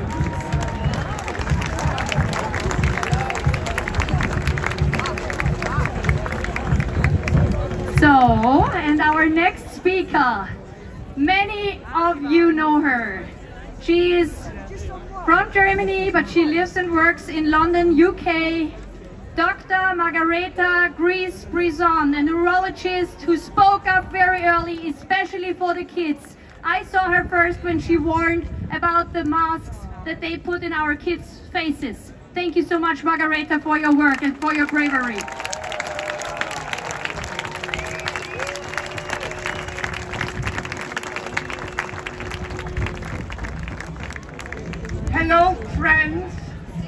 for freedom and peace. I would like, in the name of the people, to convey a message to the WHO. Our health and our bodies are our main, private, intimate treasure that we have, and we alone have the responsibility and the power of making decision over it.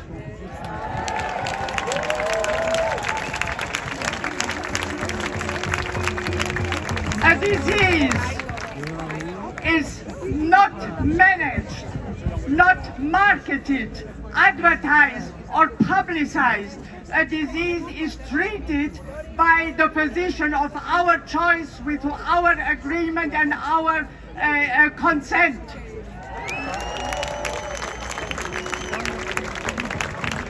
The further we are away from a problem, the more blurred our vision gets.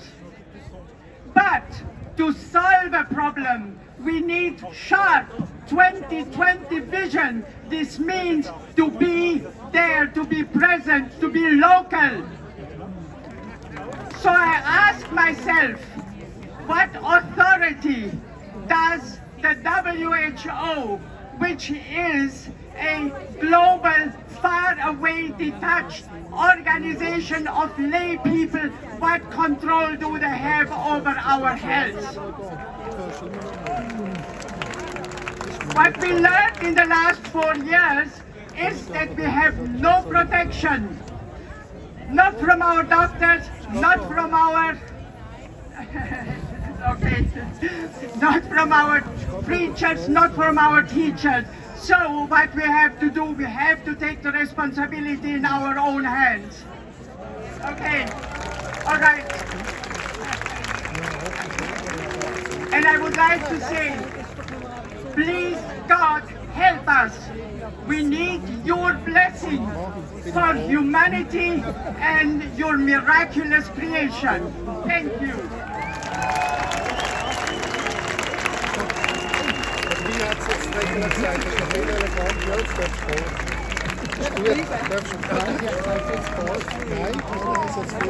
Thank you so much. We're having a beautiful time here. I hope you're having a great time here. Give me a shout if you're enjoying yourself here in Geneva. It's just so powerful to witness people from all over the world coming here in unison. Different backgrounds, different cultures, different languages, different lineages, different viewpoints, and we're here to gather to make a strong message together. And every one of you, every voice in this crowd makes a difference. It can feel like a heavy burden at times to carry the weight of putting on events like this, but that burden is lifted the moment we stand before people like yourself who have traveled across the world to share this burden with us. The road to freedom will come with bumps, winds, twists, but this today will give us hope on that journey. So please give yourselves a round of applause.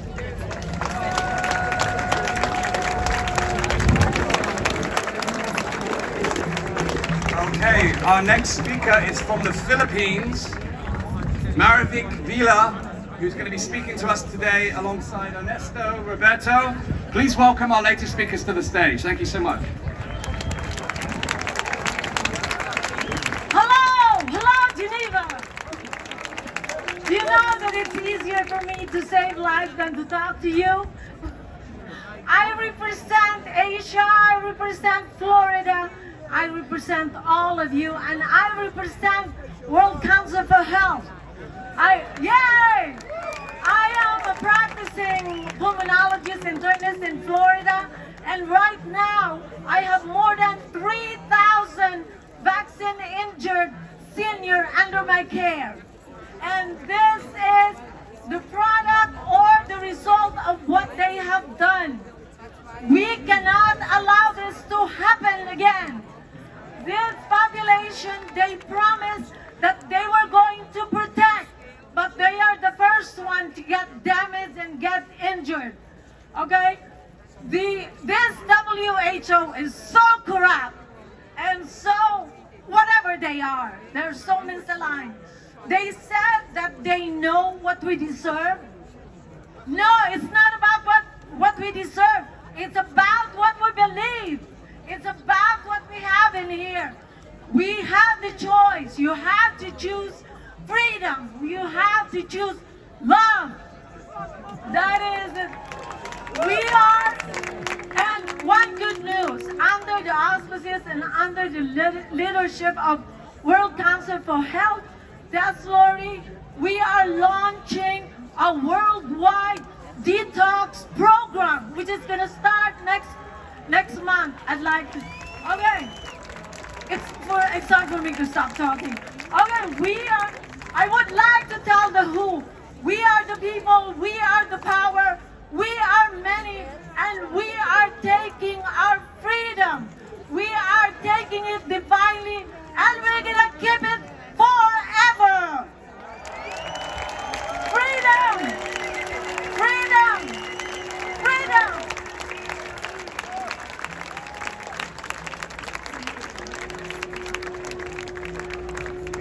Okay, Ernesto, welcome to the stage. We're looking forward to hearing from this man. Hello, first of all, I want to thank our good Lord and Savior, Jesus Christ, for all my warriors out here. I'm fighting for my son, Ernesto Ramirez Jr.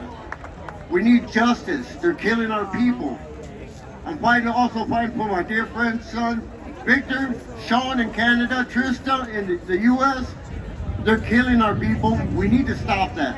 This is our world. The good Lord gave us this world, not to be controlled by others, but by each other. We need to be faithful and to care for one another.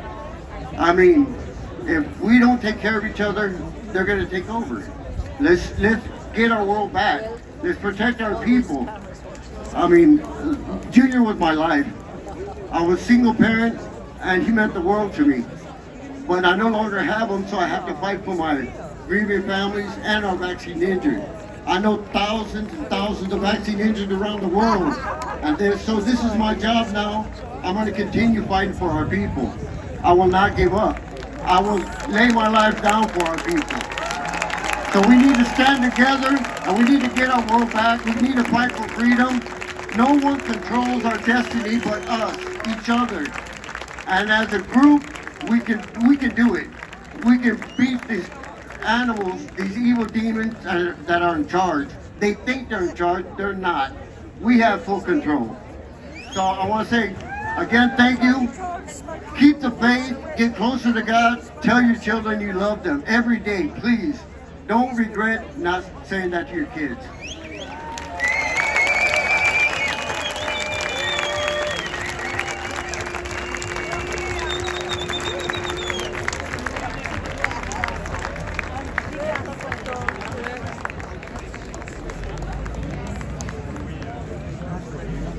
Hallo, ich habe die Ehre, Katharina König anzukündigen. Ich mache das jetzt auf Deutsch, weil sie ist Deutschlands bekannteste Impfgeschädigte.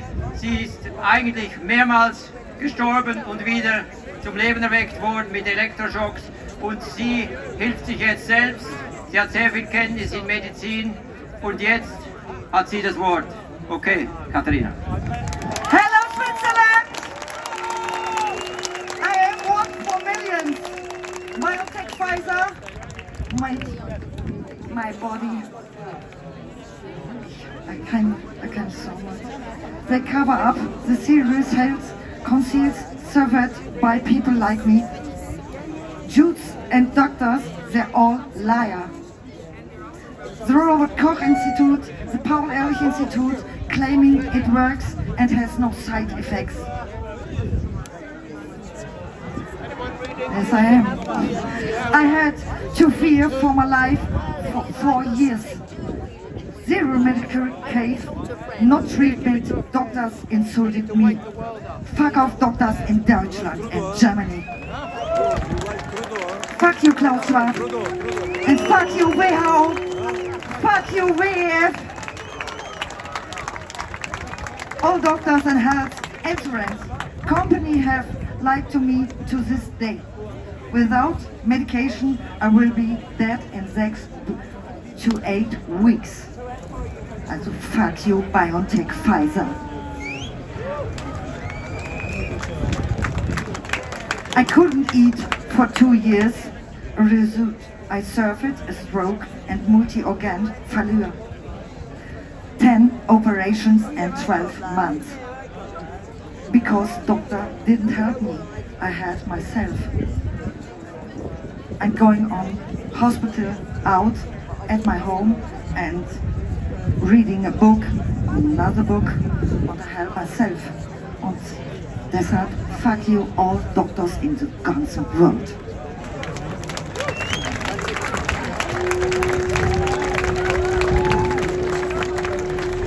Thank you for everyone. Und all together we're fighting for WHO und for doctors und for help. Bye. Thank you so much, Katharina König.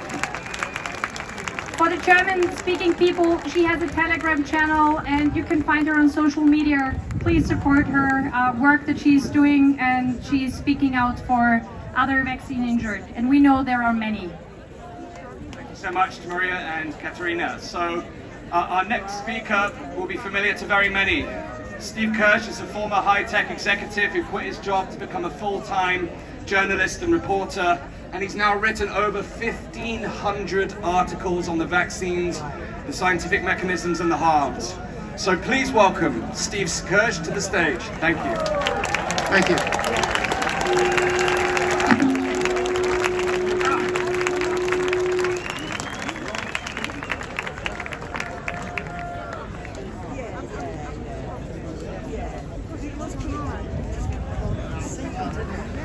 Well, that lost my speech.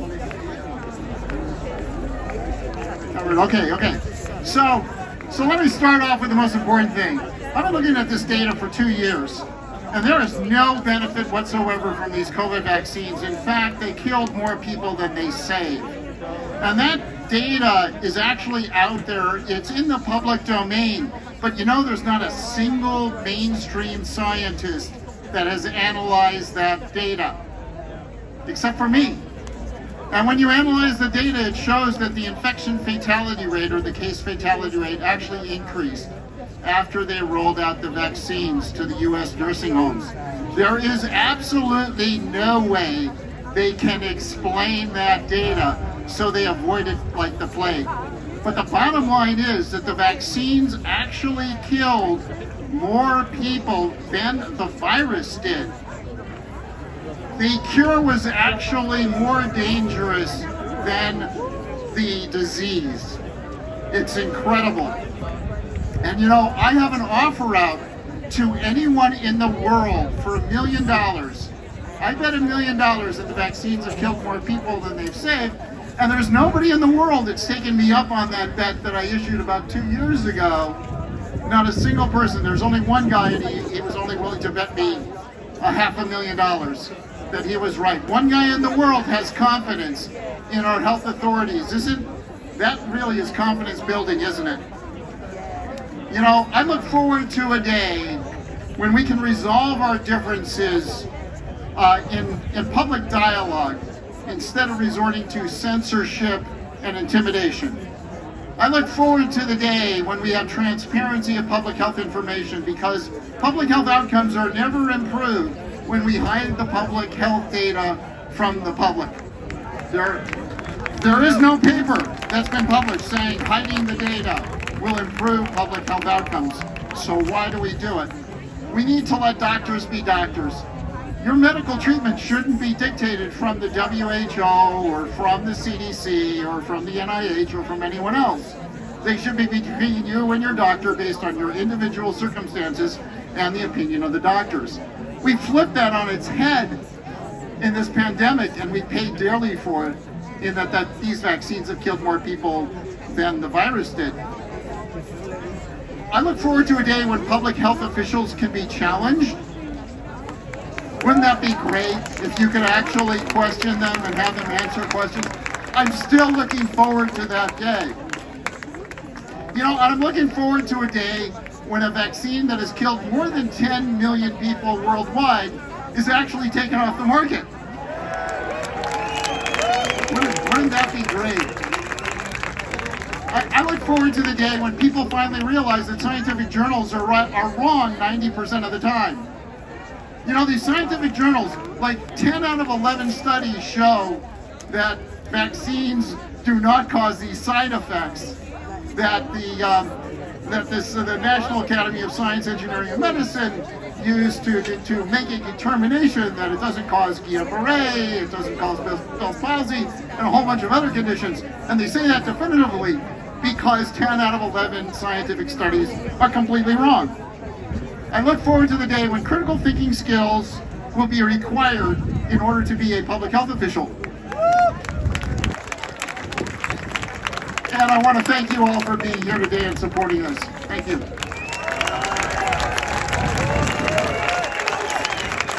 Okay, thank you so much.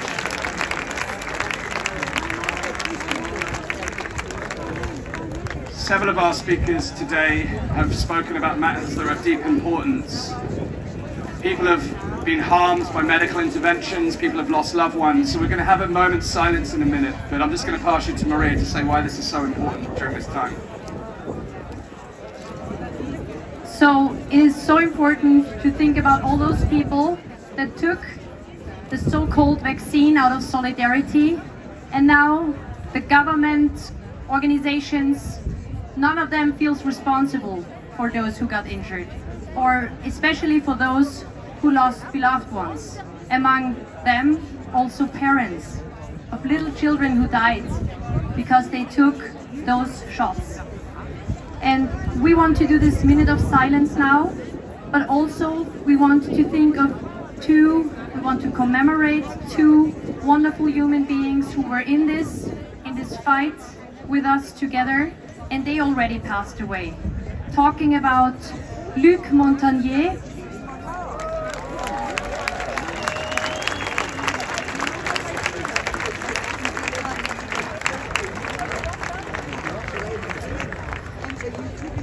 and my and Ryan Cole's personal friend, Professor Arne Burkhardt. So we start. Please join me.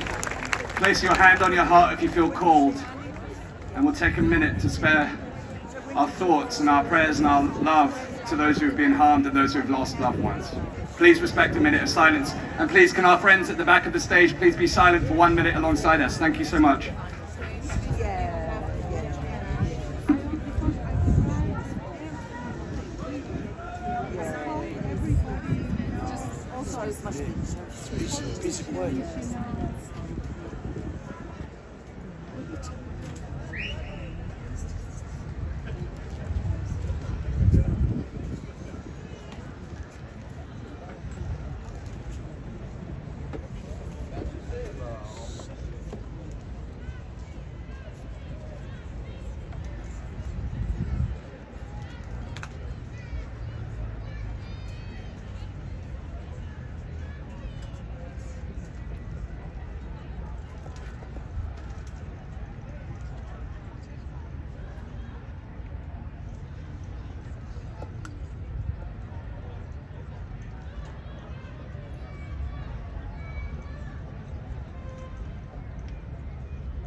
Thank you. Now, one of the things that we've learned about those who have been injured is that they, despite the harms that they've been through and those who've lost loved ones, their resolve has only grown. And we have someone with us today, Dr. Jessica Rose, who's a computational biologist who's been working diligently to reveal the harms associated with COVID-19 injectable products using pharmacovigilance data. But she's also a musician. So today, instead of bringing you the science, she's bringing you a message through music and hopes to inspire and encourage a constructive movement, both literally and figuratively. So please give a warm welcome to Dr. Jessica Rose.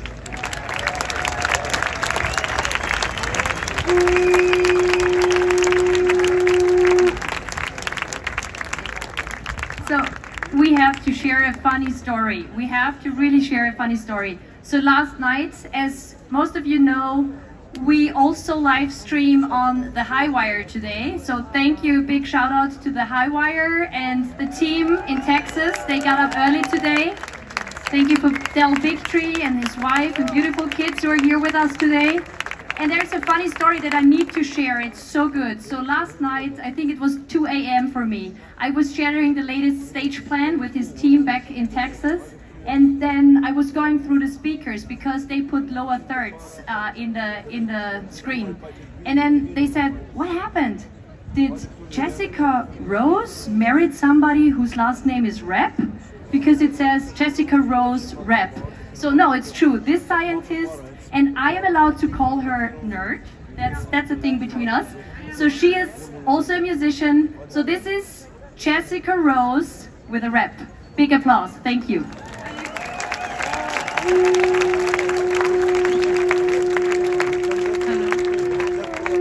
Alright, I did memorize this, but I'm going to probably be reading because I've literally never done this before. I wrote a music track as well, and I hope that it plays. I really appreciate the sound guys for making this happen. Kudos to my sister for inspiring a lot of the words, and thank you guys for being here and for just being alive. I don't know what else to say.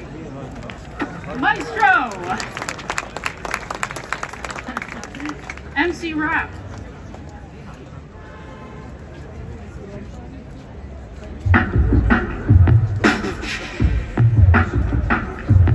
Feel free to clap, or move, or snap, whatever you want. Self-appointed tyrants want you kneeling on the ground. Rules and fines and prison time if you don't get around. Of shocks, myself, I stand here tall and proud, injecting thoughts instead of shots into this awesome crowd. Acronymic gimmicks, FDA and CDC. Web says you'll owe nothing and that you'll be happy. Causation is causation even without correlation. Not buying the delusion and I don't need a citation. Trust the tyrants, trust the science, meaningless expression. Science isn't science if you can't ask any questions. Leaders are not leaders if they ain't leading the pack. Backers are not backers if they don't give nothing back. So I introduce myself, a member of this team. A double X injecting thought into the data stream. What kind of coward brings untested shit to innocence? What kind of sick blow pushes sickness so frivolous? Protecting, propagating, gain of function, merit. Instead of propagating health and science, merit.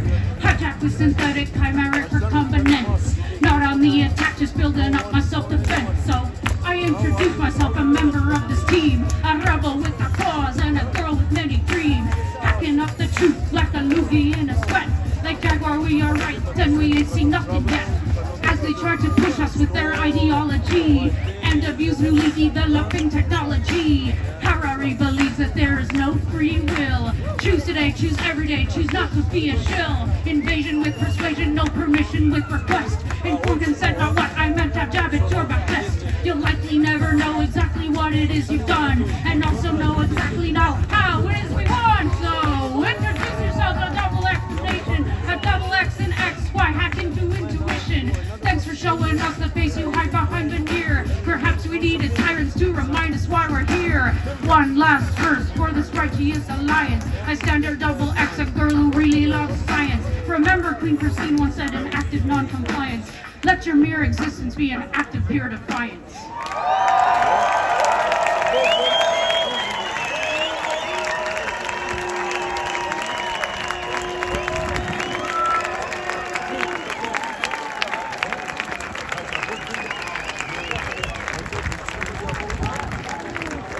Oh, wow. Wow. Bringing the beats, shifting the energy. That's what we're here to do. Isn't it interesting? Think about all the organizations that are here. Isn't it important that we come and shift that vibration in this space? Do you agree? Fantastic. Okay, so we've got two more fantastic speakers for you now. We're joined by Alessandro Diaz. Finding my notes. This isn't actually my round to introduce, so I'm now picking up my colleague's notes. Maria's here. Okay, I'll hand over to Maria so I don't bodge it up. I had to hug Jessica Rose because that was the coolest thing I have ever heard. So wow. Okay, our next speaker I'm glad I'm able to introduce my friend. She came all the way from California. She is the president of a great organization who is called PERK, P-E-R-K, and she is a real mama bear. She became a friend over the years. Welcome, Amy Bond. Hello, everybody. Yes, we came all the way from California. It's such a free state there. No. I just have to tell you, this is incredible to see thousands of you here standing for freedom and from sovereignty from all over the world. It's inspiring. And I have to say, the WHO, they don't realize how strong the people are, because they think they have some kind of authority, but I'll tell you what, it's a pseudo-authority, because you, the people, we know we are free, and we are not giving our freedom away to anyone.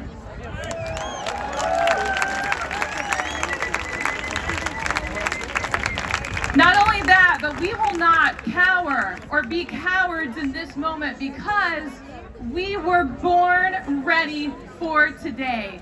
We're born ready to speak our truth. We're born ready to stare tyranny in the face and challenge it. We're born ready to be that light and to be that truth in this world, in this time of darkness. We're the ones born ready to be resilient. We're born ready to use every one of our gifts and our talents and who we are to be in this moment, stand in this day, and be the resilient people that we are, and resist anything that stands in the way between us and our God-given freedom.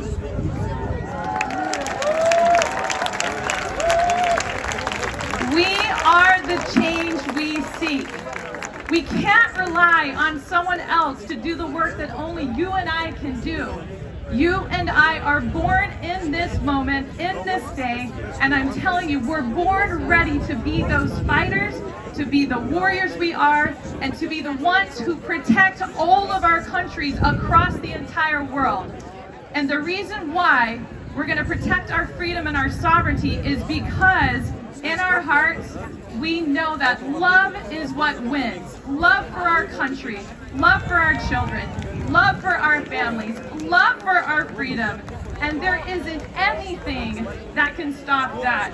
And in fact, as we declare our independence today, it is a symbol of all of the freedom that's in our heart across the entire world. And the geography, it doesn't separate us. We are one people of every race, every religion, every nationality, and we're united in this particular moment, because I'm going to tell you this, we're going to win, and we're winning right now.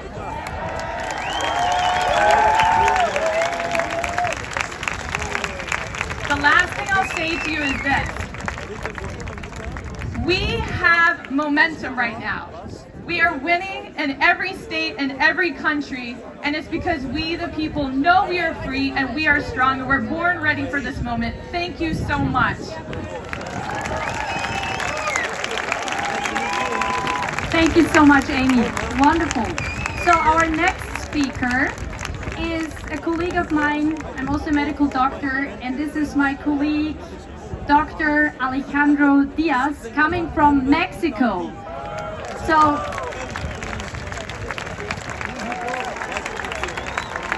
he could be the president of Mexico if I see him like this. I mean, this man got style, wow. So, he is a pediatrician, so he takes care of children. I love it so much when especially the pediatricians stand up, because I was missing them to stand up over the last years. Thank you so much for all your work. Thank you so much. Thank you. Hi, Geneva. Bonsoir. It's fantastic to be here. I'm very honored to be here in this historical moment. And I would like to share this very quick speech for you. Today, we gather here in the Mecca of global bureaucracy to defend medical freedom and national sovereignty.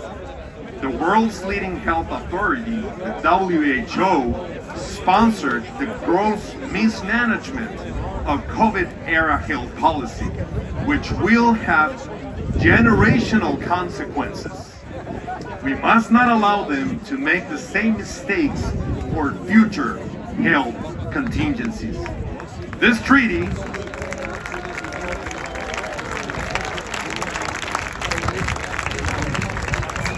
Merci bien. This treaty is not a symbol of global cooperation, as some would like us to believe. It is a manifesto of global authoritarianism. We recognize that this treaty represents a trample on our civil liberties and a complete disregard of fundamental human rights.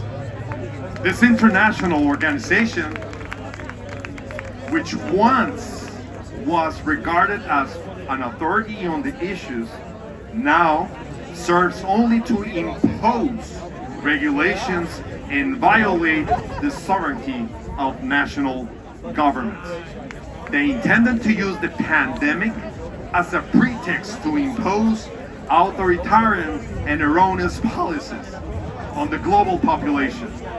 They promoted and enforced the anti-human effort of mass vaccination, and now want to subject the entire world to this unitary and uniform agenda of evil.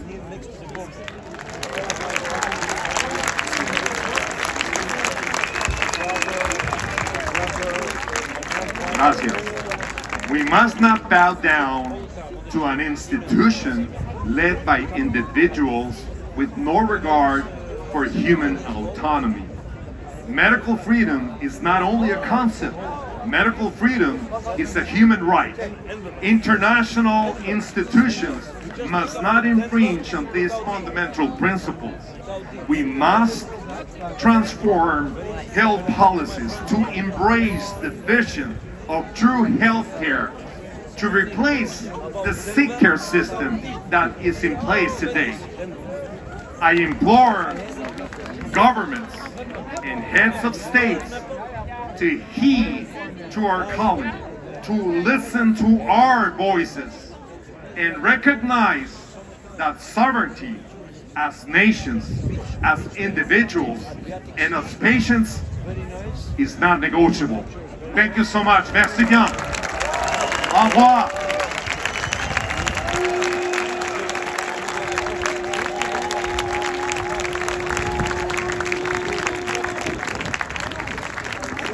Et maintenant, j'aimerais qu'on lui fasse un grand tabac. La personne qui va venir maintenant est la seule élue en Suisse de la résistance. La seule, elle nous vient du Tessin. S'il vous plaît, j'aimerais vous entendre l'applaudir. Maria Pia Ambrosetti.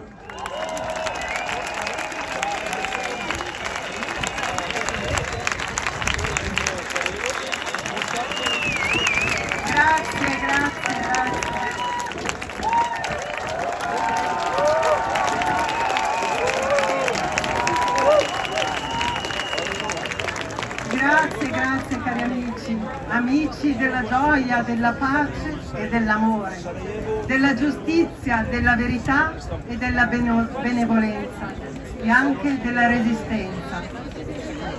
Grazie per essere venuti qui così numerosi a questo grande evento che oggi converge tutti noi nella città cosmopolita per eccellenza, la città delle organizzazioni internazionali, per dimostrare al mondo intero che una nuova umanità si è finalmente risvegliata dal torpore della società dello spettacolo che il filosofo e scrittore e cineasta francese Guy Debord aveva descritto minuziosamente nel lontano 1967.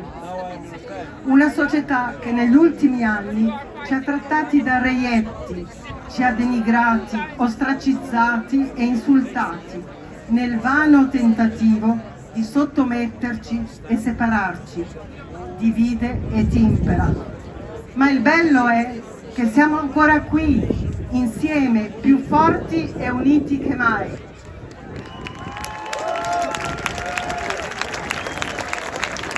E questo grazie a una pandemia che ha avuto il merito di svelare il vero volto del sistema. Noi non siamo eroi, Siamo semplici esseri umani che siamo riusciti a bypassare l'onda d'urto dell'indottrinamento sistematico che ha travolto soprattutto l'Occidente. Così abbiamo abbandonato la poltrona degli spettatori per salire sul palcoscenico come attori, per costruire una società vera, in cui la libertà e la giustizia la fanno da padroni, dove non possono esistere prigionieri politici come Julian Assange o Rainer Füllmich.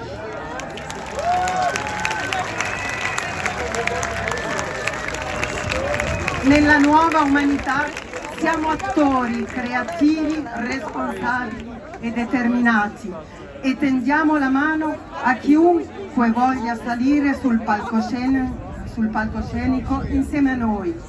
Qua e là vediamo già apparire tante piccole cellule di comunità coraggiose, indipendenti e resistenti. Anche nel nostro cantone Ticino, che in questo momento ci stanno guardando in live streaming e che saluto di cuore.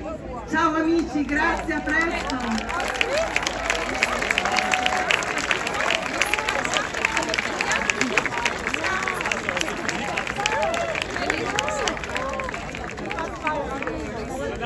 Désormais, nous allons accueillir un chirurgien urologue italien. Il est président de la World Academy of Biomedical Science and Technology et de l'ONG des droits européens. Il a écrit le livre China COVID-19, la chimera, excusez mon italien, la chimera che ha cambiato il mondo. Bienvenue, Dr. Tritto! Merci à tout le monde, vous êtes merveilleux, fantastique. Ça c'est le message de l'humanité, des humains contre les personnes qui veulent transformer l'humanité et la planète. Nous sommes dans un tournant important de l'humanité. Si nous disons non à cette transformation de l'OMS, nous serons capables de gérer notre futur. Pour quelle raison? Parce qu'ils veulent transformer notre génome. C'est le premier acte qu'ils veulent faire, approuver tous ces produits qui vont manipuler le génome humain et donc nous serons différents. Et les industries pharmaceutiques qui produisent ces produits, ils seront les patrons de notre génome. Nous devons comprendre que le génome de chacun de nous est unique. C'est-à-dire, c'est la force de l'humanité. Chacun de nous est un don de Dieu, si les personnes croient en quelque chose, mais c'est le don de la vie. So, for this reason, now I change my language. For this reason, we started with our academy to denounce the International Criminal Court in The Hague people who have created SARS-CoV-2. We put the name of these people, including also the actual director of WHO, Tedros, who has two incriminations at the International Court for crime against humanity.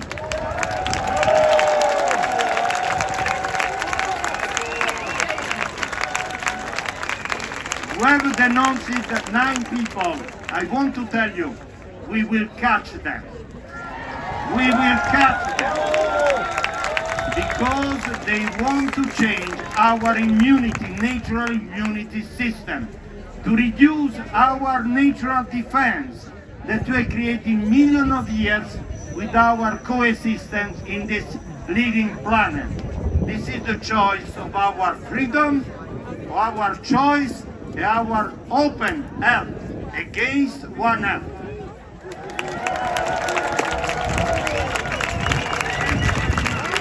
Thank you, Gordon. Thank you to you.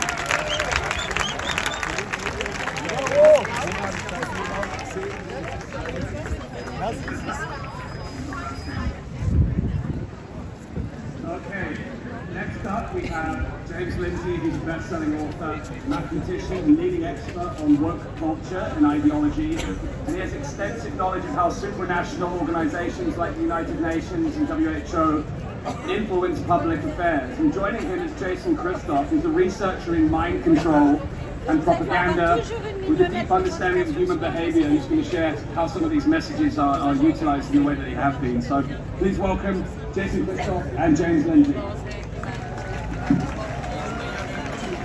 Thank you.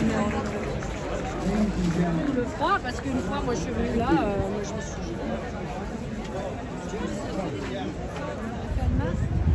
Contre la guerre et tout comme ça, on était 4.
Without these two modalities of control, they have no power.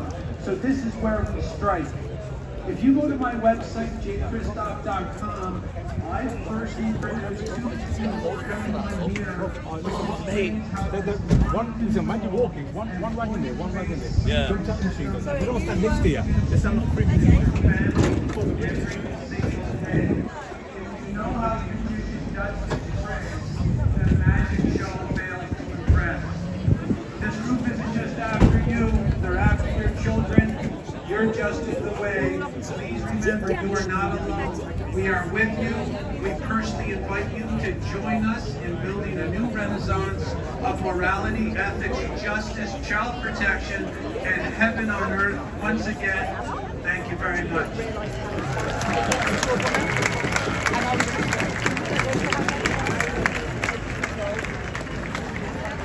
Thank you all for being here. We stand in front of the global headquarters of one of the most evil organizations ever to curse this planet, and I'm here to condemn it. We may as well be making this event in Red Square in 1934, the Chancellery of Berlin in 1944, or in Tiananmen Square in 1954, because the ambition of Geneva in 2024 is the same. Their ambition is to control the world with a global tyranny and a global religion called sustainability and inclusion. This vision was first articulated by a former Secretary General of this organization named Robert Mueller, who laid out a vision leading up to the Millennium Assembly 25 years ago, not just for a military, but for the United Nations control of the entire evolution of man and the evolution of Earth. That cannot be. We put forth this vision believing that the world is a meta-organism. The nations of the world, the ecosystems of the world are like organs of a single body. The people, the plants, the animals are like its cells. And for them, the United Nations will be its central nervous system, its brain, the center of its soul. Obviously, we will have to sacrifice our sovereignties, national and individual, to achieve this vision, this evil, demonic vision, and we must say no. The Sustainable Development Goals show that this is crystallized and was taken seriously, and we come to Geneva to say no, we will not go with you. We will not allow this. Absolutely not. Our sovereignty is sacred. We cannot give it and you cannot take it from us. But to the United Nations, I give a warning. That is not a building of glass and steel and concrete. That is Babel. And God shall not be mocked. Their judgment is coming. Thank you.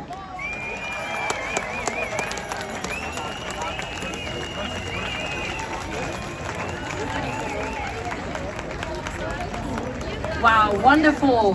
Thank you. You're an amazing crowd. That's so empowering. If you could see what I see, it's just beautiful to see you out there. Thank you. So I want to do a big shout out to RTV from Austria. They are sending the main live stream signal to various other channels like To the High Wire. Big shout out to RTV from Austria. Thank you.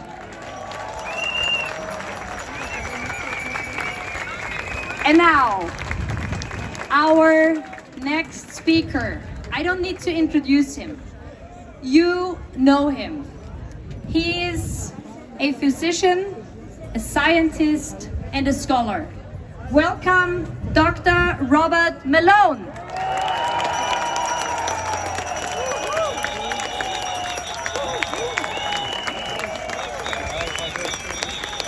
It's always a hard act to follow James Lindsay, so please forgive me if I don't meet the status. I'd like to speak to you of the Battle of Evermore. We're here in Geneva, the international capital of globalism. We all sense an impending battle. But do we know who is friend and who is foe? Do we understand our allies as well as our opponents? Simple stereotypes will not lead us to victory. Both sides think they represent the future. Both sides think that they're battling evil to save the world. All involved passionately believe they fight for the common good. On one side, with a sense of noblesse oblige, a transnational elite works to advance a unified, globalized, centralized political and economic world order.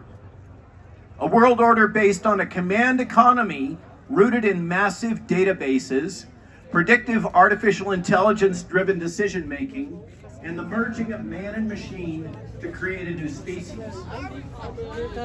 Fulfilling this objective is believed to require universal surveillance, propaganda powered by modern psychology, algorithmic censorship, cultural homogenization, and centralized automated economic controls and resource allocation.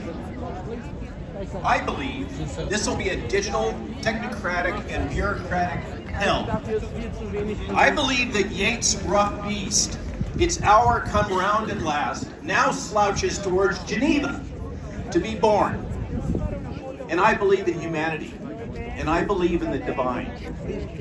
Our side believes in the pragmatic benefits of the principle of subsidiarity, which is written into the charter of the European Union. That being decision-making at the most local, competent, politically representative structure. Decentralization. We believe in decentralization, nationalism, unique cultural identities, individual and national sovereignty, and the power of human innovation. Centralized planning and control destroys the ability of individuals, cultures, and nations to innovate. Globalized, centralized planning and control will kill the motivation and ability of the human race to adapt to changing conditions. After the Soviet Union and so many others, do we really need another example before we can learn this? Koffein? Ja. Or does each era need to recycle history? Ja, wirklich. Elevating a new globalized, centralized nobility will not lead to prosperity, innovation, and effective adaptation. It will destroy these things. We've seen the failure of this model in the last 2 years of the COVID crisis. How many more examples do we need? I believe in the power of diversified, independent thought, cultural heritage, and freedom. In this battle,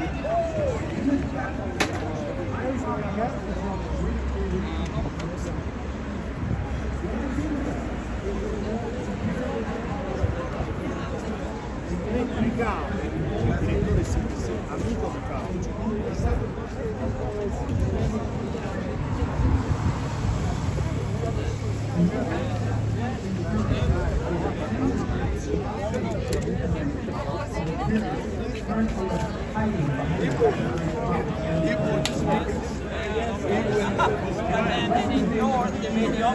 you got a band? Then you can't come in. Yes, I know, but I've been told that if you don't have a band, you can't just walk in. Okay, but it doesn't matter. It has no bearing. We have a strict. We don't have enough room. We have a problem with numbers and police. Stay here. Bear with me. Just can you go back over there? Okay.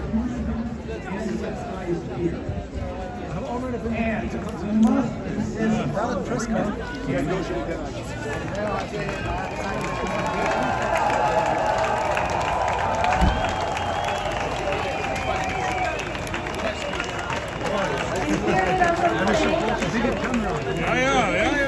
Wonderful Dr. Jill Malone. Please say some words to the crowd, Jill.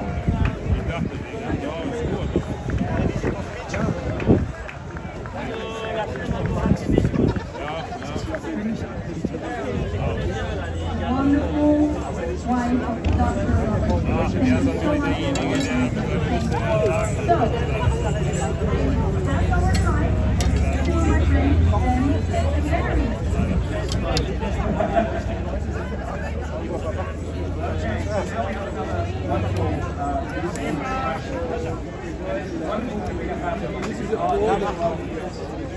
Thank you so much.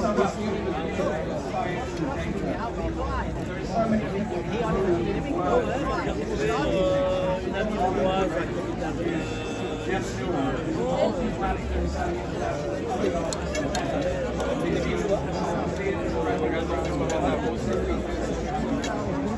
To my friends and secretary.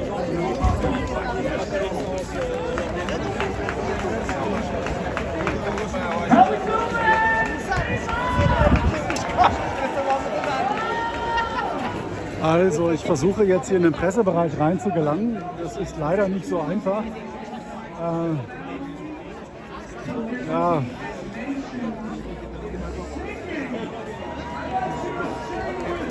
Ich bin ja nicht akkreditiert. Diverse Leute, ja, oder zumindest einige, die jetzt hier gesprochen haben, kenne ich ja sogar. Aber na gut, ich komme jetzt hier nicht rein. Ich würde sehr gerne mit Dr. Robert Malone sprechen. Es gestaltet sich leider schwierig.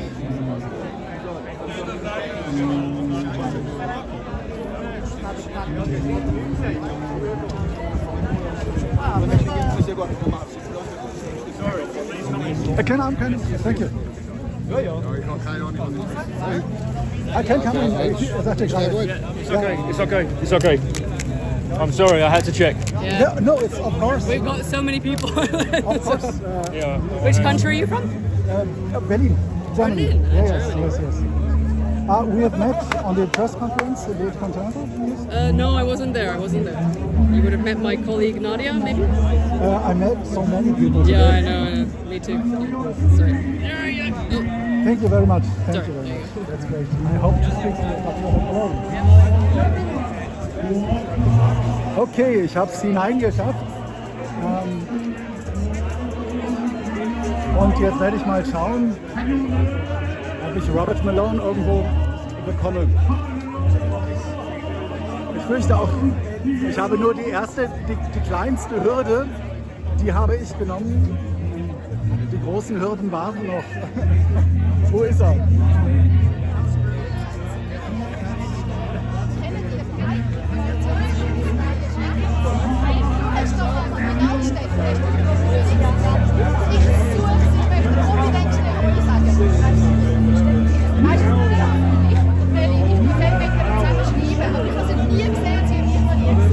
Okay, ich sehe ihn, aber er ist natürlich in einem VIP-Bereich. Zu dem habe ich jetzt wieder keinen Zutritt. Aber vielleicht kann ich das ja mit der Kollegin Nein. Jetzt muss ich den Malone bekommen. Also ist ja gerade, der liegt ja gerade. Ich habe mitgelesen.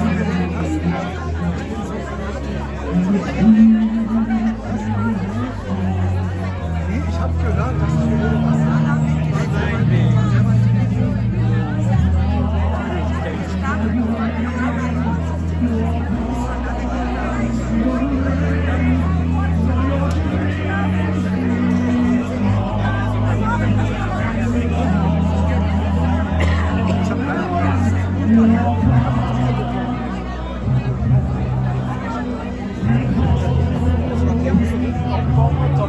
so, ich werde hier mal ein bisschen warten.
Da sitzt er. Da sitzt er. Ja, also Robert Malone muss sich natürlich die ein oder andere Frage stellen bezüglich Wissenschaft.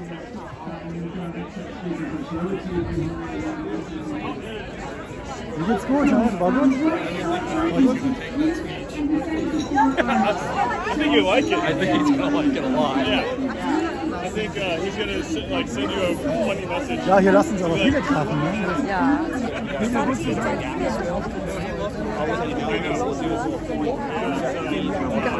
Ja, die war ja auch bei der Pressekonferenz schon da. 5 o'clock, join us on the front, on the march. Hear the speakers, all right? So, then we'll force an appraisal company that I license, right? Sit on 2 seats, right? Funny issues. But Jeffrey's one of the best, if not the best, appraiser. And then the goal here is really simple.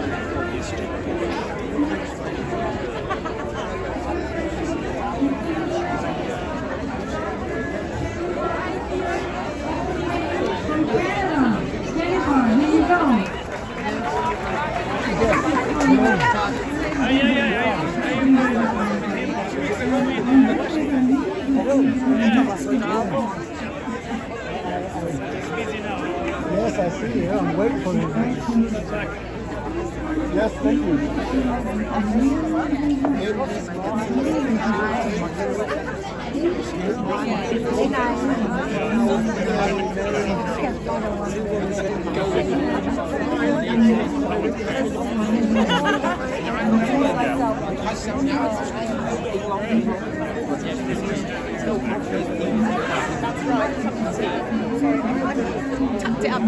Also nochmal, das Interessante ist natürlich, das findet genau vor dem großen Gebäude hier in Genf, Vereinten Nationen statt.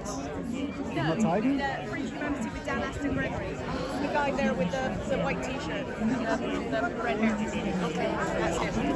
Okay, so he's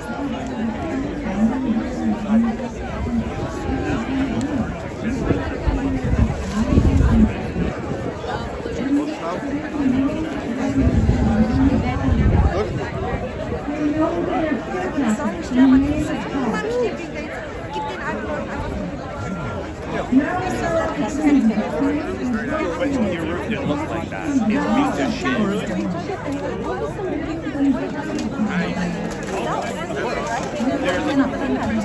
Yeah, so you got a policy that said, you got a policy that allows you to diminish the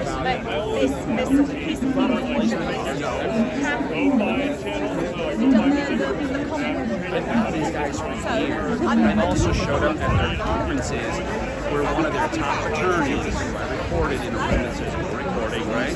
Where he speaks, I let it go out there. That's why I've been hated on in the industry, right? Because I'm like, fuck these guys, right? This is what we do, right? And in that line of work, I exposed their #1 attorney who was teaching adjusters how to deny a claim. And what he called it was a beautiful spin. He goes, well, it's a soft denial. No, motherfucker, you're teaching these guys to lie. And if they push back, then you have to make these arguments. You know what I mean? And then if they don't accept that and they lawyer up, then yes, we owe it. Right, public, like all these adjusters and these adjusters, I'm thinking to myself, are you guys fucking human? Like you're staying just going along. You're okay. Of course you have things. No, yes, I'm in conversation. But it was interesting because I talked to one of the adjusters at the carrier that came to work for us. He goes, I went through a whole psyche about it to get hired. I'm like, really? Because you have a whole testing process to see if you're the type of person who can follow along.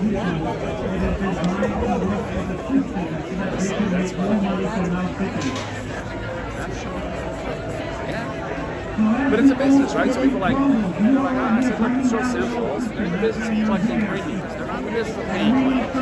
It's that model, right? What is it? It's legalized model. You know? Because like this.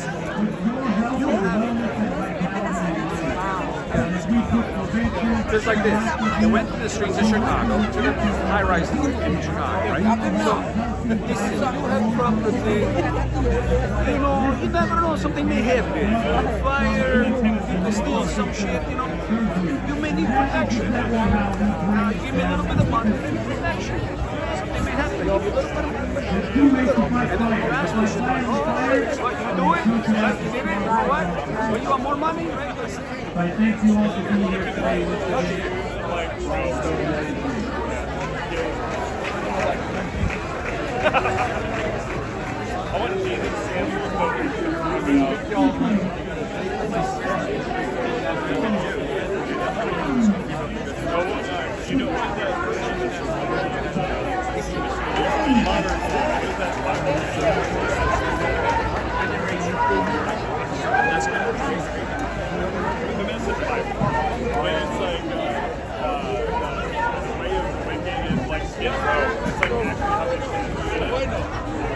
We'll do a teacher in Genf version.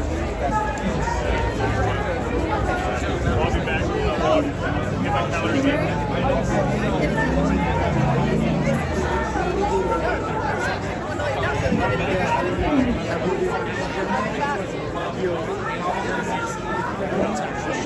Okay, also hier im Pressebereich gibt es eine Menge Leute.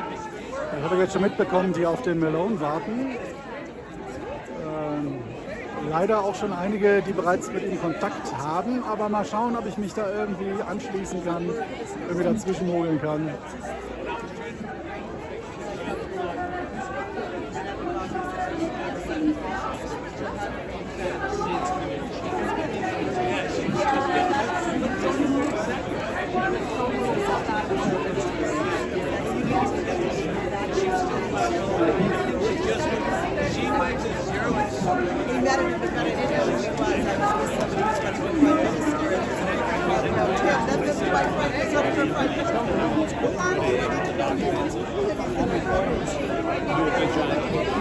Directing the dams, right? So, and then I sent to the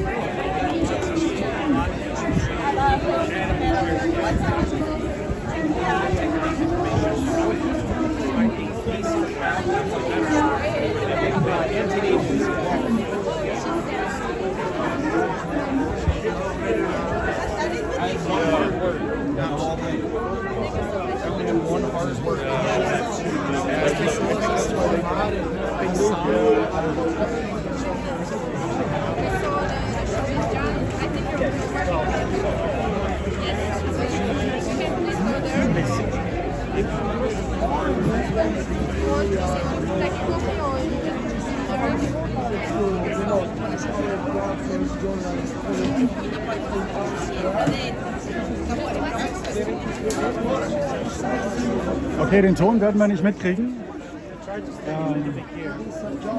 Aber dann gleich.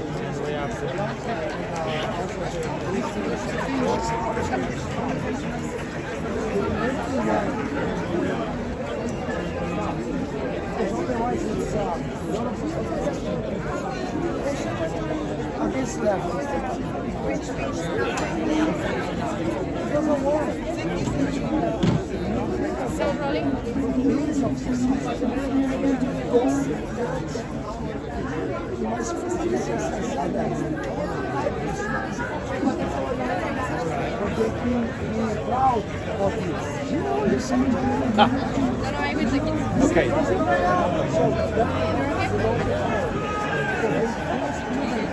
I can hold it. Did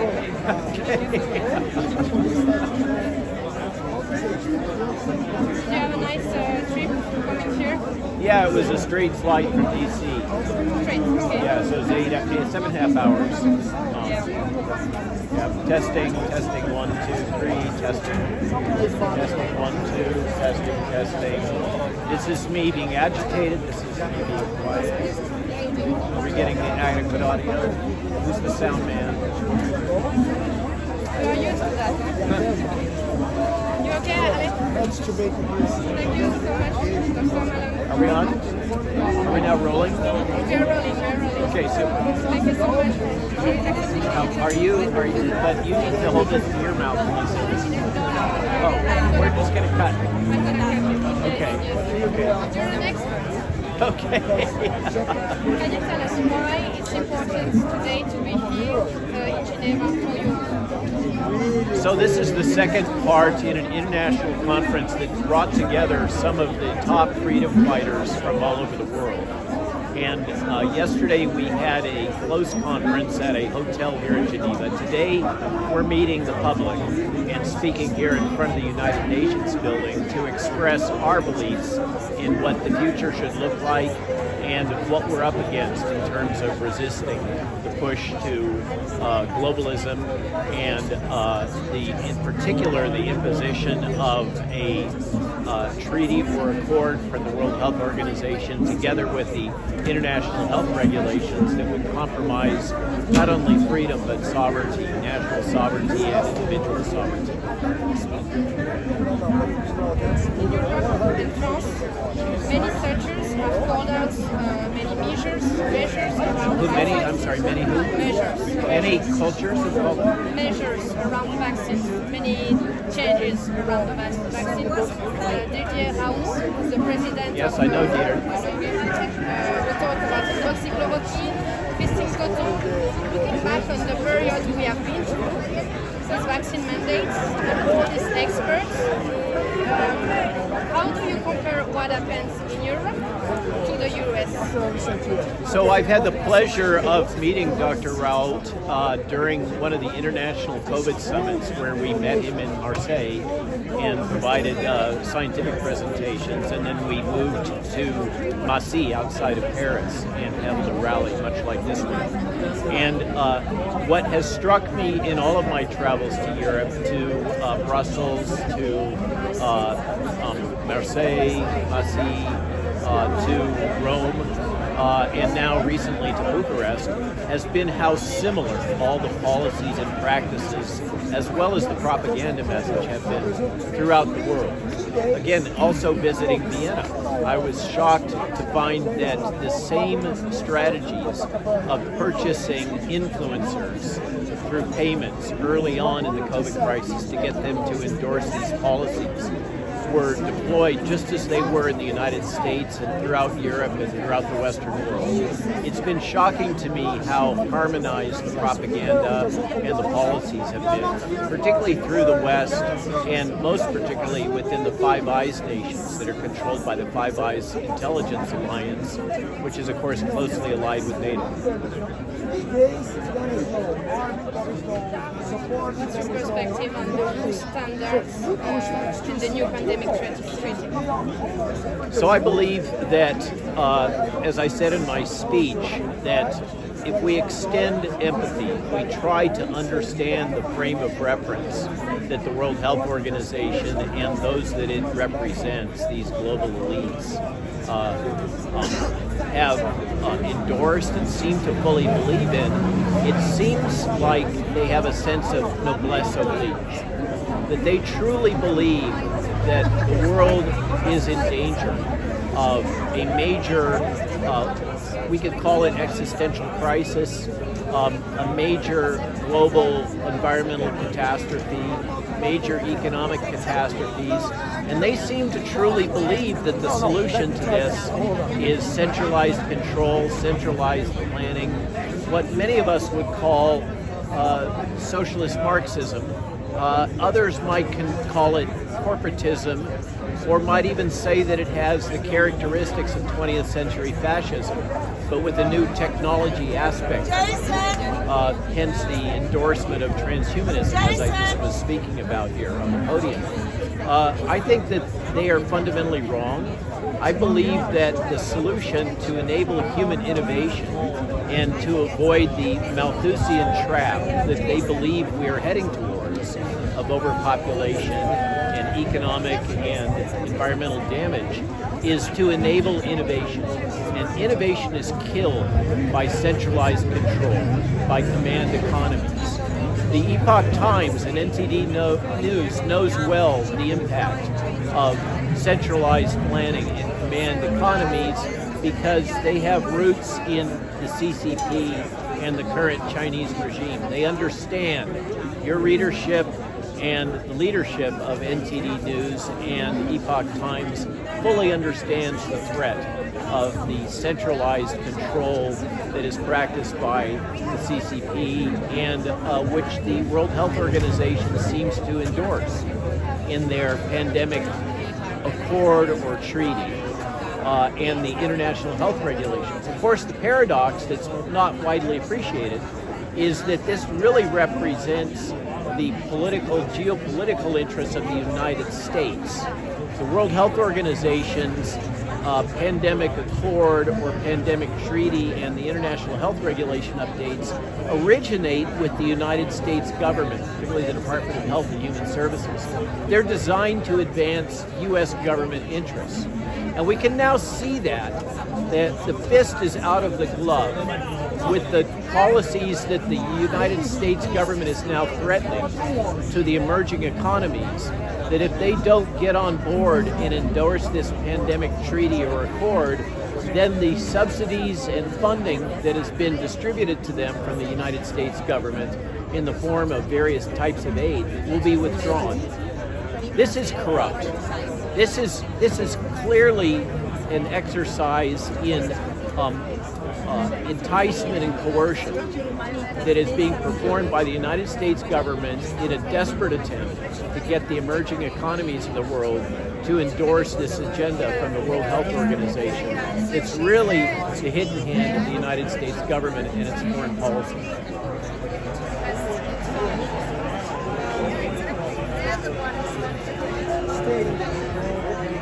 One last question, it's okay for you? One last question. You're NTD.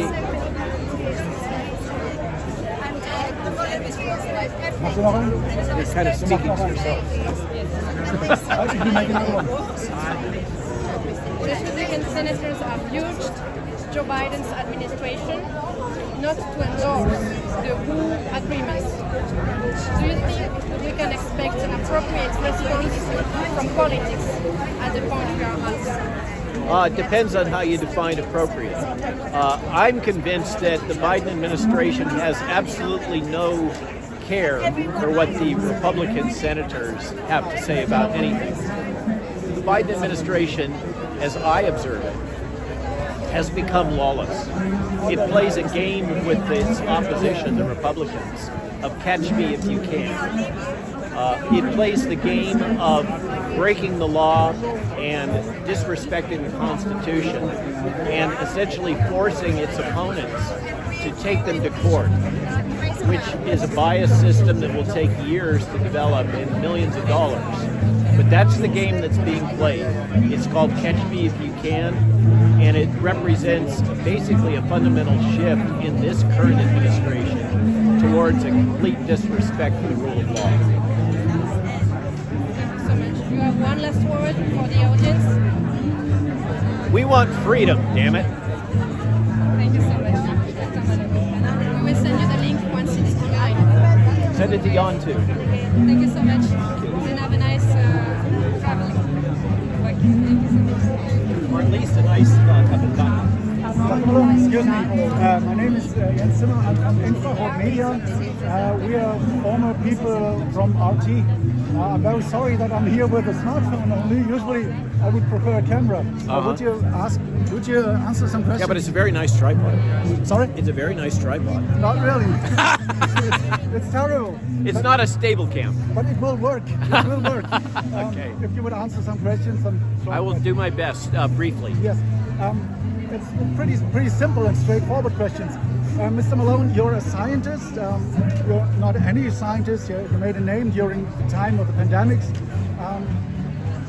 Your work played a vital role within the whole scheme and everything that the WHO did and that Pfizer did. And Was it Pfizer? I would call it Pfizer and Moderna.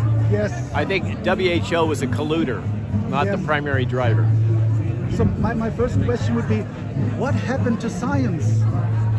What is done with science? So during my career, which is now almost 40 years, I've watched the gradual creeping hand of corruption spread throughout the scientific endeavor. The enterprise that I thought I was committing my life to with my career decisions really no longer exists. Pure science is a fantasy, because the type of work that I used to do involving molecular virology and biodefense and vaccine development, that type of work is no longer possible without massive amounts of capital. And with massive amounts of capital comes control. And that control is exerted by very large national interests in the form of governmental sponsorship, whether it's the Department of Defense or the Department of Health and Human Services, or it comes with the ties to pharmaceutical industry. No one can afford to develop new products and take them through clinical research to licensure without the resources of hundreds of millions to billions of dollars. And with that comes the corruption of science per se. But it sounds like nowadays there's kind of an intrinsic corruption within science. So science is not one thing. Let me be clear on that. I'm speaking about the domains that I'm familiar with and that I've had to work with over time. In particular, infectious disease research. And so I'm sure there are domains within science that remain pure. And I know that there are many scientists who have good hearts who aren't corrupted. But there's also no question that big science has come to dominate the domains of infectious disease and medicine in general. And with that domination of the pharmaceutical industry and, quote, big science, has come this systemic corruption and compromise, all in the interest of chasing the almighty buck. So nowadays, the big science, the pharmaceutical science, seems to be intertwined with not just the big financial interest, but also political. And why would you expect it to be otherwise? I think it's the way the world has gone, right? It's not just science; it's everything around us. It's finance, it's all of health, it's agriculture, it's land policy. It's everything around us has been compromised by this quest for power and capital. And if we worship capital, if we worship wealth and power, if we enable narcissists, this is what we get. The world has to go, apparently, through a major crisis in order to get back to a point where we value more fundamental principles of humanity, community, ethics, fundamental commitment to right and wrong. Where have these things gone? They've been sacrificed on the altar of wealth and power. And until we recognize this and we decide that we're going to reject that, we're doomed to continuing to see these kinds of behaviors. So we need a catharsis, a real... well put. A catharsis is exactly what we need, and I'm afraid it's going to come at us very hard and fast in the form of economic change. And we are now moving into a multilateral world, a fragmented multilateral world, which is very dangerous. Yes. But it also, I argue, is absolutely necessary if we're going to enable innovation. We cannot have innovation under a single world authority. We must allow independent nation states to have the sovereignty and autonomy to experiment with different models economically and to learn from each other's experience. For instance, I find, and many people agree with me, that one of the most interesting social and political experiments and economic experiments currently happening in the world is happening in Argentina under Javier Milei. Now, we don't know how that's going to turn out. We don't know if Javier Milei will survive. We don't know if he will succeed. But I celebrate the experiment of watching Argentina try to solve its own problems. Yeah. Maybe not just economically own in different ways, maybe even politically, different systems that need different ideas. Absolutely. It's time for diversity. Yeah. We should celebrate and empower diversity, not drive towards centralized command economies. This is something that the former Eastern Bloc understands. When I visit former Eastern Bloc countries, they all understand the problem of centralized planning. And they are often the greatest champions of diversity and freedom. And it's because they have experienced the alternative. I think we need to listen to them. That's pretty funny because I come from Germany. You know, Germany has been divided into East and West. I'm very aware of that. And the East Germans are way smarter than the West Germans. I am very aware of that amazing paradox that now Western Germany, which used to look down on the Eastern Germans, is turning to them for insight and for experience in these changing political times. Yes. So you have been a scientist, you're still a scientist, but nowadays you're more like a political activist. Are you happy with that? It's a necessary thing. So I've, over the last 3 years, in our original book, The Lies My Government Told Me, and the book we're working on right now, Psychological Warfare in the American Government, I've been trying to understand what has happened. What has been the course of history? What has got us to this point? And in that journey, I've come to appreciate that the issue is not medical freedom. The issue is not pharmaceutical industry corruption. The issue is freedom. And the players that are involved are complex, multifactorial. They absolutely involve the American intelligence community and its extended arms of the Five Eyes intelligence community. Deep State? Deep State is actually only captures part of it. That's a very convenient term that's hard to define. So I think it's more useful to think of these power blocks and their kind of organizational imperatives. And clearly the American intelligence community and the extended embodiment of the intelligence community has had an operational role in the COVID crisis, a central operational role. And it doesn't, I personally don't believe that it has been the one directing those activities. That's the conclusion I've come to. It's been central in the execution and operation of many of those activities, but I don't believe it's been central to the planning and overall strategic and tactical guidance. I think that there are other groups behind this, and I believe that what we've seen deployed is something that I call psychological bioterrorism. There's a former Soviet agent that was involved in information warfare that calls this information bioterrorism or information blackmail. I think, and he's laid out in an interview in 2017 in New Zealand. He left the Soviet intelligence service and moved to New Zealand. He lays out a series of tactical steps that are used when deploying information bioterrorism. And those tactical steps are exactly mirrored in the actions that occurred during the COVID crisis. I believe we're dealing with something deep.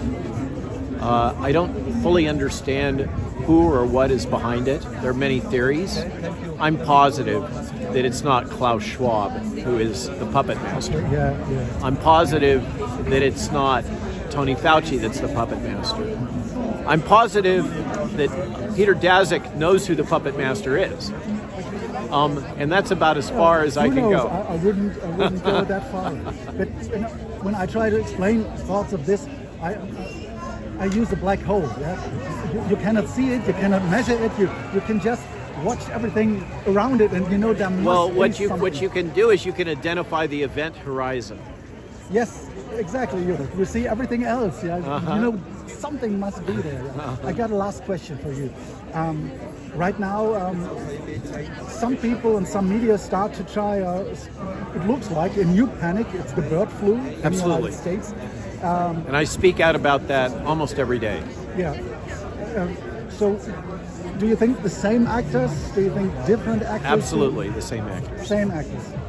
And so this is another example of information or psychological bioterrorism that's going on. Just to recap key points.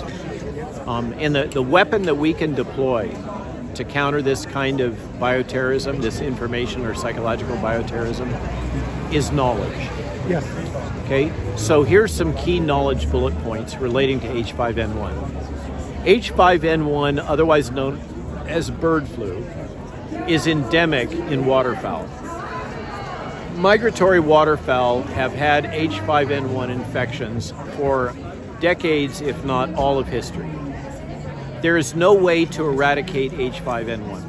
Number two, humans have basically all encountered neuraminidase number 1, that's the N1 part.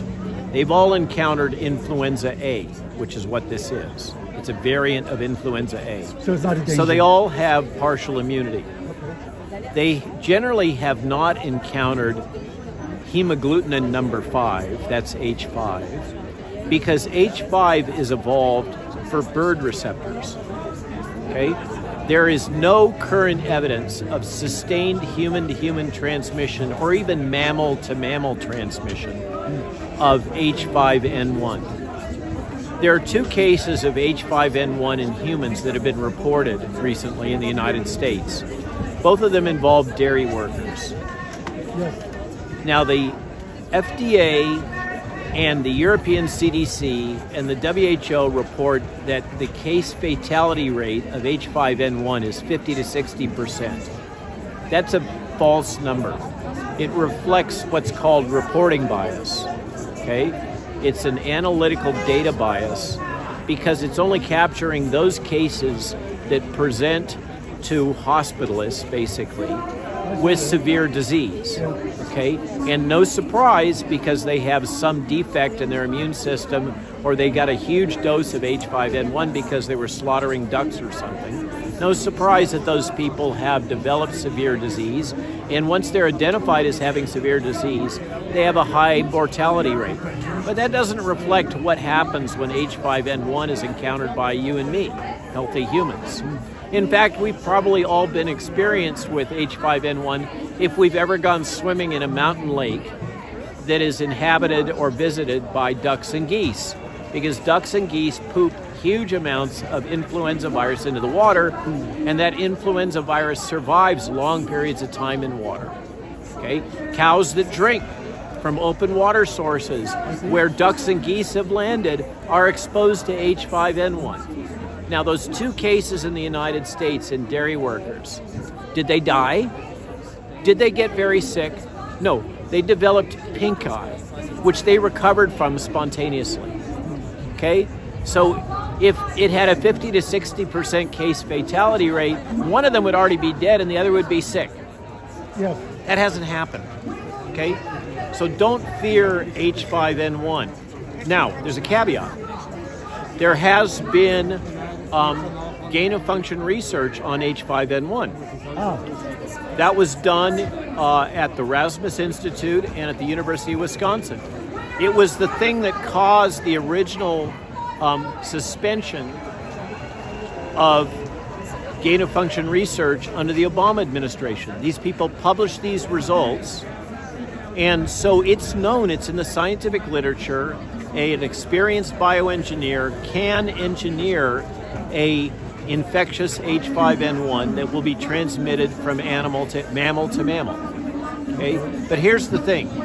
They did those studies in ferrets, okay? And they showed that those ferrets can transmit from one ferret to another by aerosols, by breathing, okay? But the question you should ask is, did the ferrets die?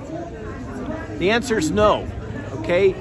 Yes, it was transmitted, but it wasn't particularly pathogenic. So all this fear that the WHO and the gods of infectious disease and the gods of the biopharmaceutical vaccine industry are spreading is just that. It's just weaponized fear. It is information or propaganda, information bioterrorism, it's psychological bioterrorism, and they should be shamed for doing it. They should be forced to take these things back. They should be shamed, and they should be excluded from the press. But the press loves to amplify these stories. You know, if it bleeds, it leads. It sells newspapers. It sells clicks. It sells likes. It generates revenue. Fear generates revenue. We must stop this. It is unethical. Mr. Malone, thank you very much. Das war Dr. Robert Malone mit einem spontanen Interview. Vielen Dank. Wunderbar. Liebe Zuschauer, es ist mir also gelungen, ihn zu bekommen.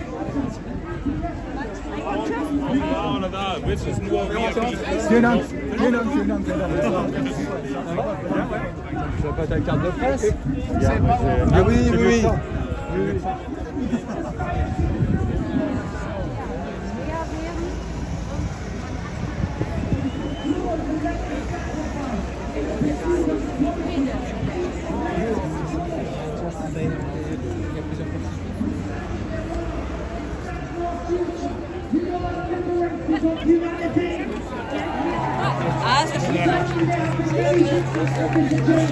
Every day there are more people paying the price of blindly obeying orders and participating in the most expensive medical experiment in history. We are here to hold those responsible to account, and I assure you, they will not escape justice. Make no mistake, these entities are the purest forms of evil. They are conducting a calculated, blatant operation, laughing in the face of those whom are deceived by their intricate methods. Today, they are not laughing. Today, they quake. Today, they tremble at the wrath of humanity. We stand on the right side of history. We stand with the unstoppable force of truth and righteousness. Our collective energy will be their demise. Our organized collaboration will construct and carve the path to liberation, involving the principles of democracy, We possess the formula, the antidote, the remedy for the malignant parasitic disease humanity is suffering from. Every day we are a step closer to decoding and resolving this grand riddle. The solution is amongst us all. We live in an era of great transformation. Do you want me to speak? Do you want me to finish? Listen, we have to start the march at the right time, so thank you so much. Great speech, great spontaneous speech, great spontaneous speech. Thank you that he also came with you guys here to the rally, and we gave him the chance to speak, encouraging if there are new media stations, do an interview with this encouraging young man. Now we come to our next and last speaker before we have a beautiful act of independence planned, and then we have to start the march on time at 5 p.m. So please, a warm welcome to a person that helped me as a doctor wake up to what was going on. I knew the high wire already 2018. That was declared that we are